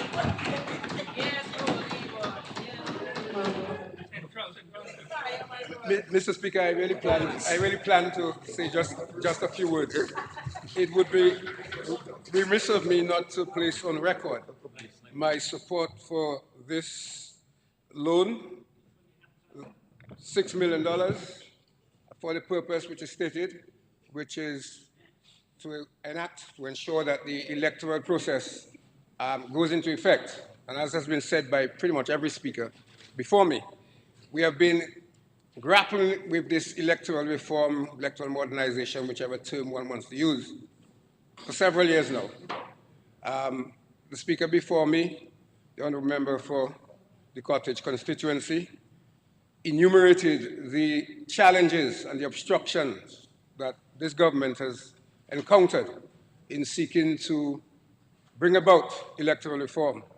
At every turn, those who claim, the opposition who claim that they want electoral reform, have taken steps to seek to block, hinder, obstruct the process. We are now closer and closer. This loan, Mr. Speaker, is entirely proper. It is perplexing to me that there is any question being raised. Governments raise finances from various sources. Loans are not new. So why, all of a sudden, for this particular project, there seems to be objection to the government turning to loan funding to finance this particular project? It is entirely perplexing. But of course, it is another one of the ruses of the opposition to seek to cause confusion and mayhem. Mr. Speaker, I heard the member, the senator from Marigot, Senator Paris, referring to word on the street. I heard word on the street earlier today, Mr. Speaker, when a particular individual, who we shall say on the street, the word on the street was a shrill lamentation that the government is going to take a loan. And not just that they're going to take a loan, but they're going to take a loan from the National Bank of Dominica. And this shrill cry was that, in fact, I think the word used was egregious. It's egregious action. I mean, Mr. Speaker, are we real? I mean, you have a national bank, which is in fact a state bank. The government, I suspect, is probably the largest customer of that bank. The government, as I understand it, is the largest shareholder of that bank. It is a bank that is ours, that is national.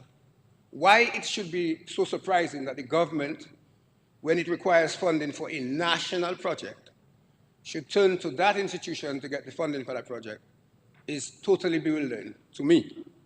I think that makes a lot of sense.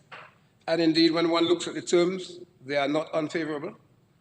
And the matter is before the House and should really have been passed with unanimous support and with unanimous endorsement of this House, because those on the other side are part of the contingent that has claimed that this government has not wanted electoral reform, and this is necessary.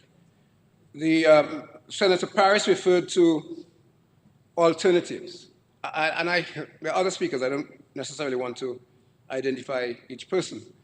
But a number of the contributions from the other side indicate a certain lack of understanding and appreciation, a certain naivety, if I may put it that way, about the real world and what really happens in the governance structure.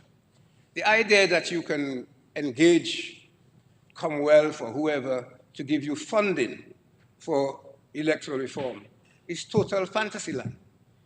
And even if you could get it, the length of time it would get you, the hoops and hurdles you'd have to go through, would be impractical for the time frame that we're talking about. So clearly, Mr. Speaker, it seems that some of the contributors simply put forward proposals, or as they would say, questions, either questions that they know make no sense, or questions that they naively put forward. And one wonders how to answer that.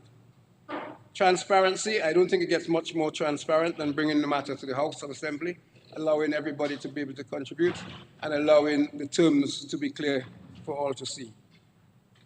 In terms of some of what was being asked for about breaking down of a budget, as the presenter of this resolution, the Minister for Finance, indicated, the Electoral Commission presented its budget to the government, stating what it felt it required. There was a review of the initial proposal, which was whittled down to some $7 million plus. And then the government, in its wisdom, has not sought to take that total amount, but has taken an amount of $6 million and has indicated that efforts will be made to utilize other resources of the state so as to minimize the actual liability of the state. If that's not responsibility, Mr. Speaker, I don't know what is. Mr. Speaker, I just perhaps need to say this, which has already, I think, been said, but needs to be totally clear. The Electoral Commission Fund was provided for in the Electoral Commission Act, number 3 of 2025.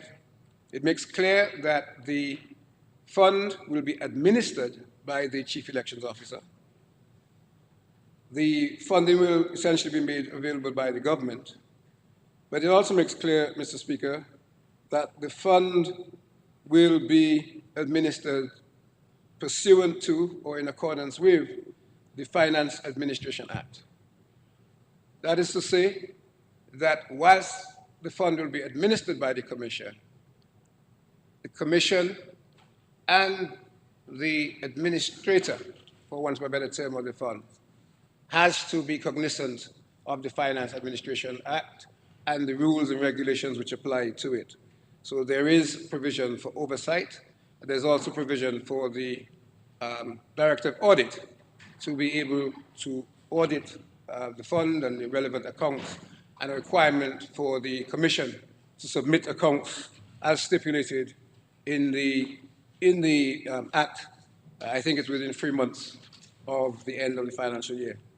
So, Mr. Speaker, all in all, I'm happy to say that I support the resolution, that I believe that it is in the interest of the country, and I look forward to the implementation of the electoral reform, electoral modernization process.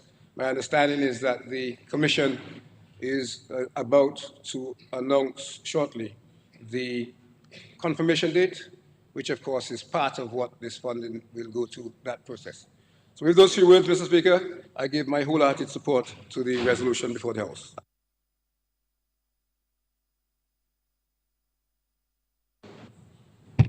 Yeah, Honorable Dr. McIntyre, I need to just an intervention. Senator, I just had some reflection on the intervention by Honorable Lloyd. On reflection, it was a little dicey in regards to word on the street. But I think, though it was dicey, I should have ruled in favor of Honorable Lloyd. Let me tell you why. It's dicey, but let me tell you why. And just put down a note there. If we say, and we want to set precedents from now, that we don't want to accept word on the street. And let me tell you why. One could come in here, a member, and could say, word on the street is Senator such and such or XYZ stole money from a financial institution. However, I don't believe it. The problem with a statement like that, it is a dangerous, slippery road. Because, and just to observe it, you could see the response or the reaction of members on the other side, because they felt it was offensive. So I think moving forward, we'll have to cease and desist from word on the street, because that's a dangerous, slippery road in regards to imputing improper motive or unparliamentary language. Because if it is done to you, for example, word on the street, Senator Paris XYZ, if somebody is listening on the radio and did not catch the rest, then the word on the street could damage your reputation. So I think it's a slippery road. So I think we should be cautious about it. And maybe I would even ask the stenotypist in retrospect to strike out that thing about word on the street. Because that's a dangerous, dangerous thing we're looking at there. I just had us just reflecting. But it takes maturity to reevaluate your decision even before the sitting ends. So let's proceed. Attorney General? Yes. No, it's Dr. Mark. Yeah, Honorable, yeah. But I just wanted to just caution the House, and moving forward, that's the decision by the chair, that we're not going to engage in word on the street, because that could be very dangerous. AG, we're going to say something? Yeah. Just to ask, is it word on the street that is the issue, or is it the imputation? Well, if you say word on the street, and it's not the terminology word on the street, because it could be word on the street is, for example, that we have a great athlete. That's why but it is positive. But I just wanted that to be clear. But the thing is, word on the street and connecting it to a negativity. But what I don't want to happen is, if we start doing that, the word on the street can end up being personal now. Rather than just the government, it can be personal. Word on the street is Honorable X and Y did this or did that. Oh, so that's why we have to be very careful with this. Very, very, very careful. Yes. Yeah, hold on 1 second, hold on. Yes. I just wanted clarity, because the House sometimes is rumbustious, sometimes we can probably go too far, but I also feel we have to, people have to be allowed to have a certain, it's not a creche, neither is it a church, so there needs to be a certain rough and tumble, and we have to learn the language. But that's why I think to me, it needed clarity that you were separate. There needs to be a distinction, it seems to me. The rule prevents people from imputing improper motives. That needs to be clear and to be established, but I don't think we have to be careful of conflating that with some, that's why. So, as you rightly said, someone could say, word on the street is the clerk is the best man in the town. Yes. Nobody's going to have a problem with that. Yes. If it's word on the street, something negative. I Yes. just think, yes. I'm not sure that was clear. Yeah, you are correct. So yes, so just to qualify it, that's what I meant. Word on the street linking to a negativity about let's say the government, an institution, a person, it can be a slippery road and it can end up affecting any member on any side. So let's be careful with it. No, it's just a ruling. I'm not going to entertain going into it. It's just a ruling. Yeah. No, it's not necessary. I asked the stenotypist to strike it out. Let's proceed. Mr. Speaker, I rise to wind up the debate on this motion. On the other side, it was mentioned that the sum was high. But the truth is, Mr. Speaker, we got the estimate of expenditures we got from the Electoral Commission was much higher. It was actually 8,070,786. And we actually brought it down to 6 million, because as I said, we're going to use some of the state's offices, services, etc. That's why we brought it down to 6 million as opposed to the initial 8,070,786. So that we've done pretty well in bringing it down, which is good news for us. And obviously, Mr. Speaker, when you look at all what it has to do, we're going to have offices in each of the constituencies, most probably vehicles in each of the constituencies, all the different equipment and the systems in all the different offices, electricity, water, all the stuff for all the different offices, and the whole operation and the staff in all the different constituencies. So, and this is going to go on for an entire year and can be extended to 15 months. So looking at it, I think it seems within cost in the sense that we've cut it down and then we can see the amount of things that has to be done with that money. But going a little further, Mr. Speaker, if you look at the bigger picture, it's all about democracy. So if you look at it as the cost for democracy, which will move on and on and on, I really don't think we should complain about that amount. If we're looking at the bigger picture, it's something we've been after for decades, and we are finally here. We passed our bills. We're getting the financing now. This is time for us to move forward. We cannot delay this process anymore. Even when someone mentioned about the timing, well, had we done it quite a few years ago when we came to Parliament, then we wouldn't even have to be doing the 6 million now. We'd have done it for 3 million. But if all the inflation, etc., that's why it's 6 million that we're taking, as opposed to the 3 million that we could have taken a few years ago. So we have to look at it from that point of view. So the timing is because it wasn't passed by the opposition did not help us a few years ago. That is why we have to do it now. So that deals with the timing part. In terms of the accountability and the transparency, we've been hearing that all morning. You have a government that the World Bank consistently gives us thumbs up in how we manage our funds. East Coast Road in excess of $200 million. And so many, even all the other agricultural livelihood programs are from the World Bank. Millions and millions and millions. And the World Bank think that we've managed this money very well. What is 6 million for us to manage? We've been managing hundreds and hundreds of millions from the international financial agencies. We have absolutely no issue whatsoever. So in terms of transparency, accountability, that's what the Ministry of Finance have been doing. And we've been having thumbs up from all our international agencies. So that is the list of the state and the people of Dominica's concern as to how do we monitor the oversight, the supervision. And mark you, as the AG rightly said, this is part of the Finance Administration Act. And the Ministry of Finance will also deal with all the expenditures.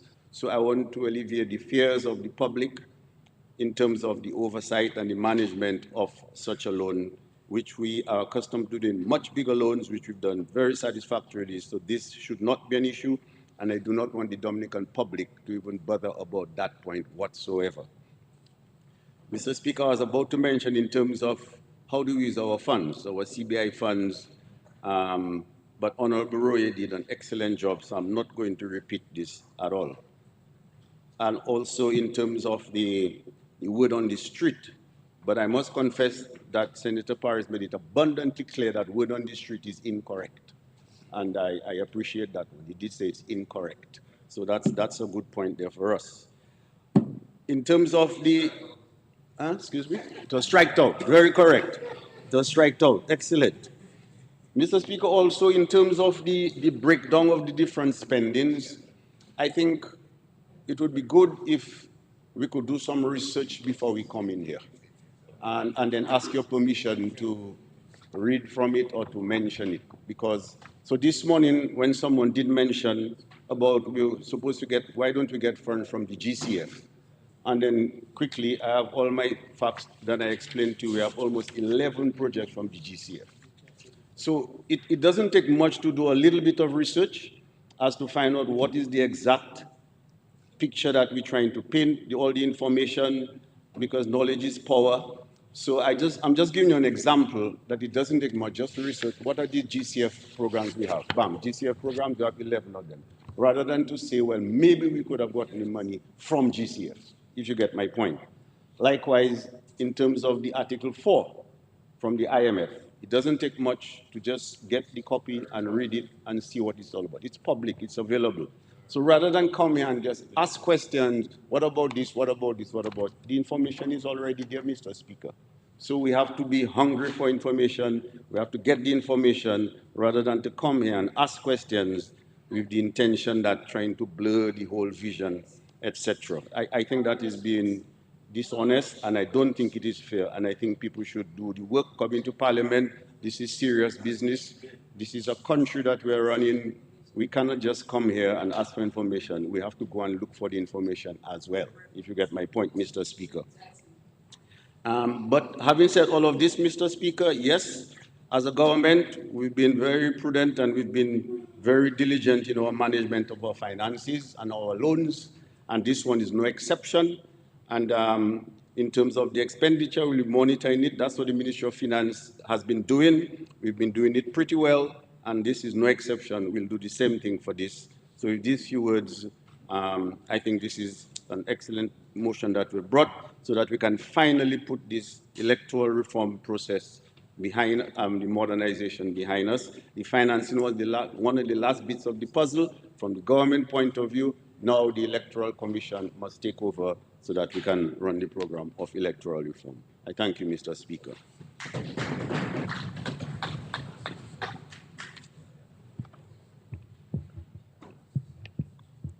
This concludes the debate on the motion. I will now put the question. Be it resolved that in accordance with Section 3.1 of Loans Act, Chapter 6405 of 2017 revised laws of the Commonwealth of Dominica, this Honorable House authorizes the Minister responsible for finance to borrow a sum not exceeding 6 million Eastern Caribbean dollars from the National Bank of Dominica Limited on the following terms. Loan amount, EC 6 million, interest rate 5% per annum, repayment period 12 years, quarterly payments, moratorium on principal during the first 24 months. The loan is to be used for the purpose of part funding the implementation of the requirements of the Registration of Electors Act Number 1 of 2025, the House of Assembly Act Number 2 of 2025, and the Electoral Commission Act Number 3 of 2025. Those in favor?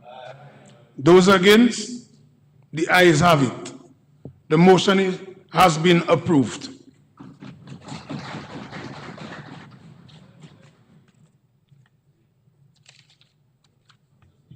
I move the second reading of the bill shortly entitled Income Tax Country by Country Reporting Act 2025.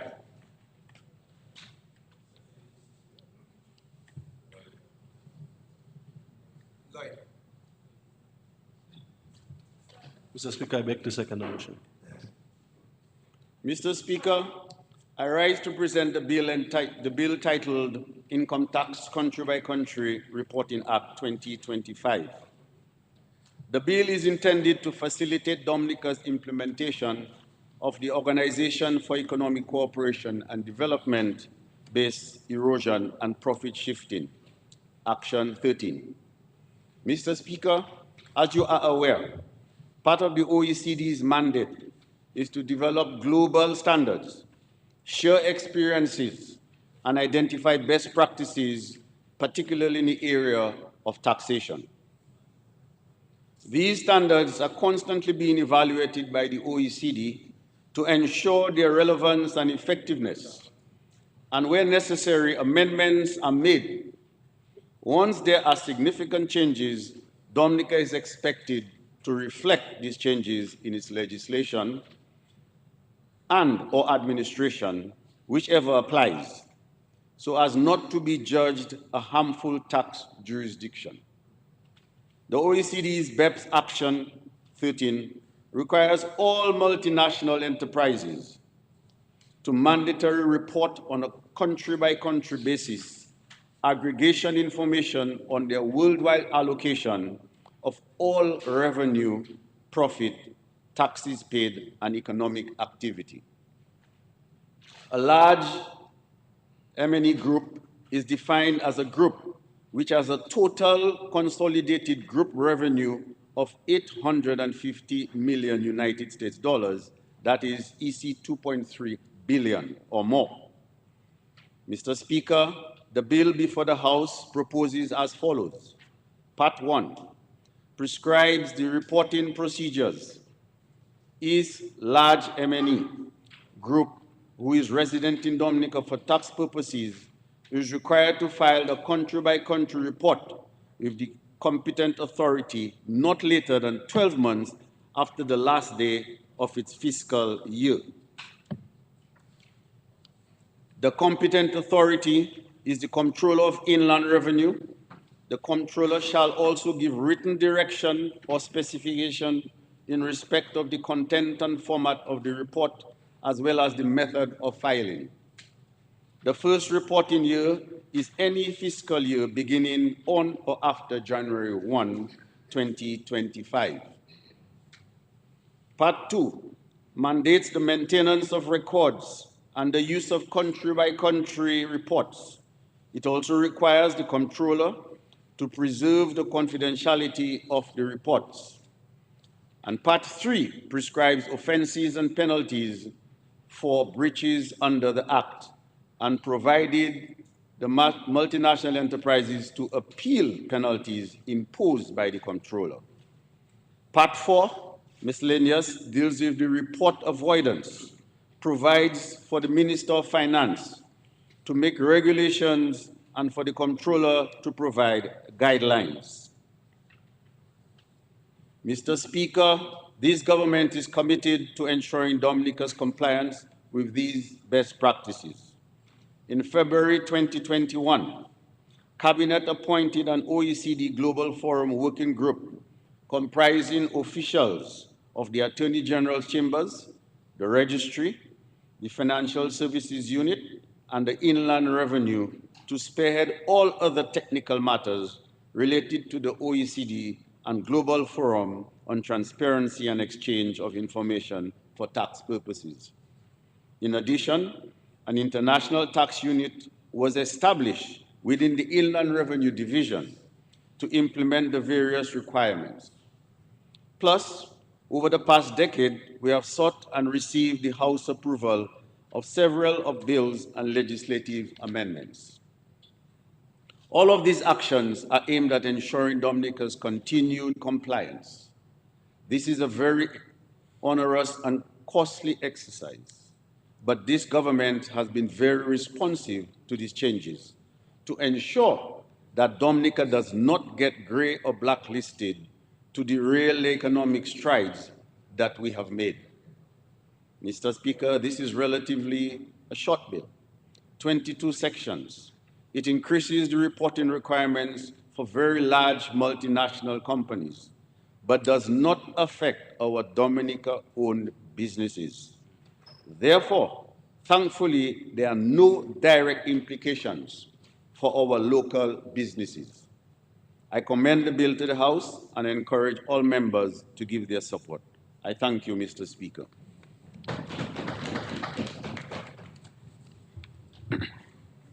The bill is before the House for debate.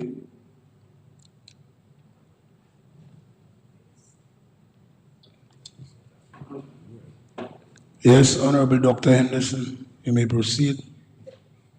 Thank you, Mr. Speaker. Yeah. Mr. Speaker, I rise to support the bill before us, which is the income tax country by country reporting. And I'm happy with the last point that the Minister of Finance made, that clearly this reporting requirement will not affect local companies or locally owned companies, or put it differently, companies owned by Dominicans operating in Dominica. This specifically will affect multinationals as is defined in the definition section of the bill. M&E group means any group that includes two or more enterprises for which the tax residencies of the enterprises are in different jurisdictions, or an enterprise that is resident for tax purposes in one jurisdiction that is subject to tax with respect to the business carried out through a permanent establishment in another jurisdiction and is not an excluded M&E group. So this is important to note. This, in my mind, is one of the other burdens placed upon us by the OECD and the Organization of Economic Cooperation and Development, which really comprises of those countries with more advanced economies. Unfortunately, the reality of the world is that these groupings, they make rules and they thrust them upon us. And if we don't comply, then they do what is usually referred to as listing, usually using black as the color of the most egregious form of listing. And that in itself has some very negative connotations, because we know that there are countries whose populations are not predominantly black, who are never listed. There are jurisdictions we know where there are activities carried out that would, if we were to allow them to be carried out in our jurisdiction, would have been listed. And what comes to mind is places like Delaware in the United States of America, Jersey, Guernsey, Isle of Man, and all of these territories of the United Kingdom that usually get a free pass, allowing activities within their jurisdictions that were we to allow in our jurisdictions, we would have had to pay the consequences. And once a country is listed by the OECD, there are serious implications.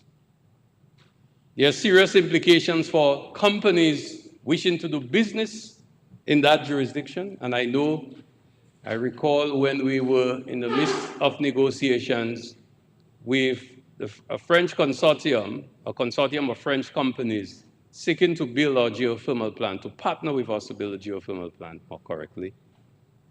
When we were listed by the OECD, immediately there were implications onto these companies. For example, the companies would have to pay a tax burden of 25% plus the ordinary taxations that they would have to pay. So clearly, a company will not want to do business with a country that is listed by the OECD. So there are serious implications, but life is not fair. We happen to be a small island developing state. We don't make those international rules, but we have to conform. We have to ensure that we have the infrastructure, and these things are costly. These things are costly because the supervision, the reporting, and ensuring that we meet the requirements of the OECD is a very expensive undertaking. And from time to time, they provide support. They do. But that is inadequate compared to the obligations that they place upon us. But as we've always sought to do, to comply with the requirements of these international institutions, lest we face the consequences with sanctions. And those days, sanctions is a very popular instrument to penalize countries which do not follow the whims and fancies of the more advanced economies. But we are encouraged by the work being done by the Ministry of Finance and its units, relevant units, to ensure that we meet these obligations. I remember the last time we were placed on the list, we were removed so quickly because of the prompt actions of the Ministry of Finance, because of the prompt action of the Financial Secretary and the various units. I did some work with them during that time, I remember, one of those occasions, and we were able to move very quickly. And to have that status change. But I'm hoping that we don't find ourselves there again. Finally, I would say that at a minimum, the Ministry of Finance, we have to continue to make our case that the OECD must inform us prior to the publications and the penalizing of us by those lists.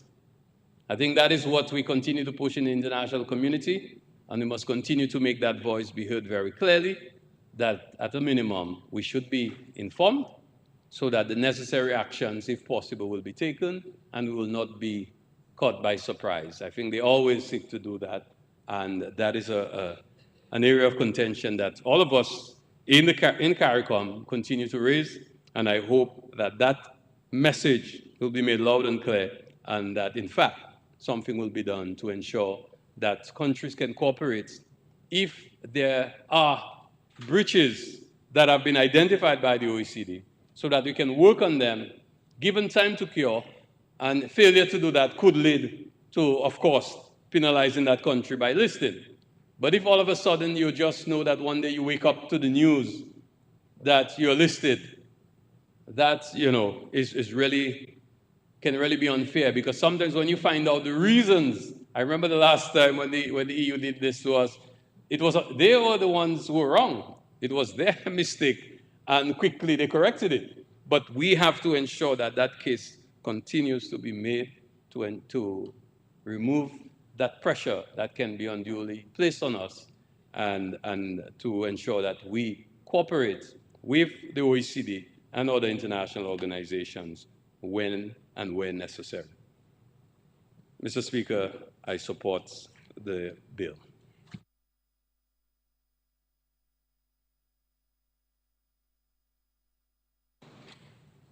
Mr. Speaker, I rise to wind up on this particular bill, but there isn't much more that I can say. However, it does cost us a bit when we have to make sure that we don't get listed, in the sense that when this was done last time, we had to make sure more office space, more staffing, legislation had to be put in place just to make sure that we do not get listed again. So it does cost us quite a bit. Nonetheless, we had to do it because we know the implications if we don't do it. And obviously we know the benefits if we have it done as well. So with these few words, Mr. Speaker, I think it's a move in the right direction. As I mentioned earlier, it doesn't affect our local businesses. Nonetheless, we are signatory to all these international organizations, so we have absolutely no choice but to have it in our legislation. I did take the note that what Dr. Henderson mentioned in terms of we've been informed prior so that we can have the possibility of making amendments rather than to be told so by surprise. But all in all, I think it's a move in the right direction, and I'm happy that the entire House supports it. Thank you.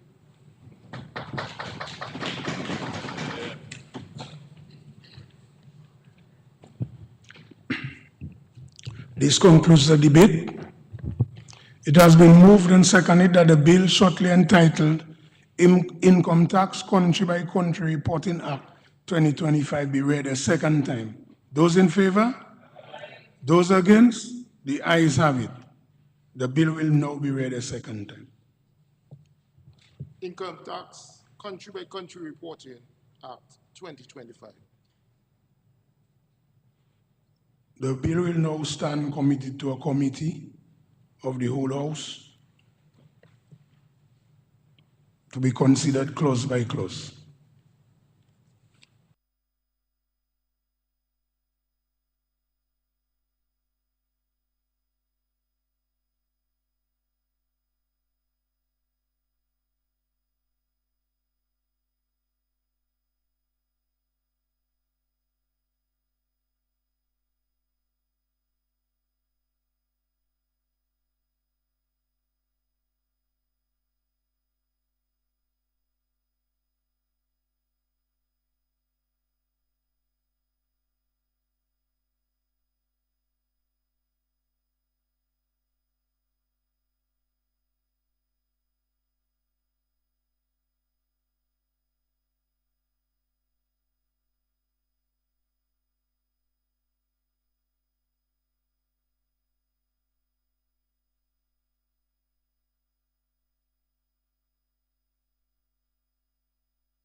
House resumes, and I have to report that the bill shortly entitled Income Tax Country by Country Reporting Act 2025 passed the committee stage with minor amendment.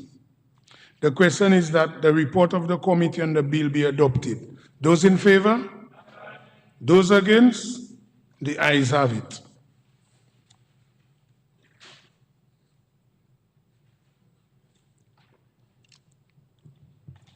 Mr. Speaker, before we close up, I would want to express my...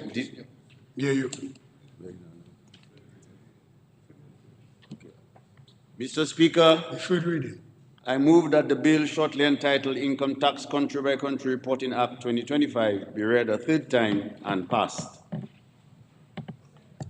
Seconded, Mr. Speaker. It has been moved and seconded that the bill shortly entitled Income Tax Country by Country Reporting Act 2025 be read the third time and passed. Those in favor? Aye. Those against? The ayes have it. Income Tax Country by Country Reporting Act 2025. The bill has been read a third time and passed accordingly.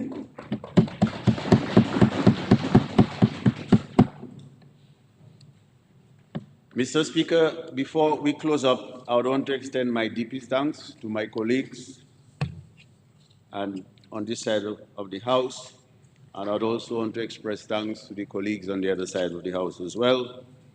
I think we had a very fruitful debate here today. All the deliberations will, I think, will educate the public who was listening. Having said this... Are you going to move the motion signed? It is coming. Okay, before we move to that, you can stay on your feet, but I just wanted to the entire House to extend our deepest sympathy to Sergeant Francis on the passing. I just get to know that, on the passing of his father. So extending on behalf of Parliament, but members can still get an opportunity to him and his family on the passing of his dad last night. And having said that, I would like to, at the same time, like to thank him for the show of discipline, diligence, and commitment for being so calm and professional under the circumstances. I really didn't know he came there this morning and just calm and cool, a real soul there. So accept our deep sympathy. So members can still do it too if they wish before we close. Since I'm on my feet, I want to express and extend my deepest sympathy, condolences to Sergeant Francis, his entire family. We'll keep him in our prayers. Bereavement is not an easy road, but we will ask for God's guidance and protection throughout these trying times. And he should feel free that he can approach any one of us in terms of need, in terms of just a little strength, whatever the case may be. Feel free to approach any one of us on this side of the House. So our deepest sympathy and condolences to the entire family, Sergeant Francis. Any other member? Any other member would want to express their condolence? Okay. I'd like to express sympathies to Sergeant Francis. Death is never an easy road, but I'll just like to tell you, put your faith in God and He will walk you through it. Yes. Mr. Speaker, to continue from where I started off earlier, I just want to repeat it. It doesn't hurt to say that I want to express my deepest thanks to my colleagues on this side of the House, as well as to the colleagues on the other side of the House. I want to say a special and to all our staff of the House, Mr. James, our stenotypers, and all the security personnel, all your staff out there. And I'm leaving you for last, Mr. Speaker. I'll come to you later. I also want to express our deepest thanks to our Financial Secretary and to the entire staff of the Ministry of Finance for a job well done in presenting these three papers here today. Having said this, Mr. Speaker, I think you did very well in managing the House today, and we want to thank you very much for all what you've done here today. Mr. Speaker, I move that the House be adjourned, sine die. Seconded, Mr. Speaker. It has been moved and seconded that the House be adjourned, sine die. Those in favor? Aye. Those against? The ayes have it. House is adjourned, sine die.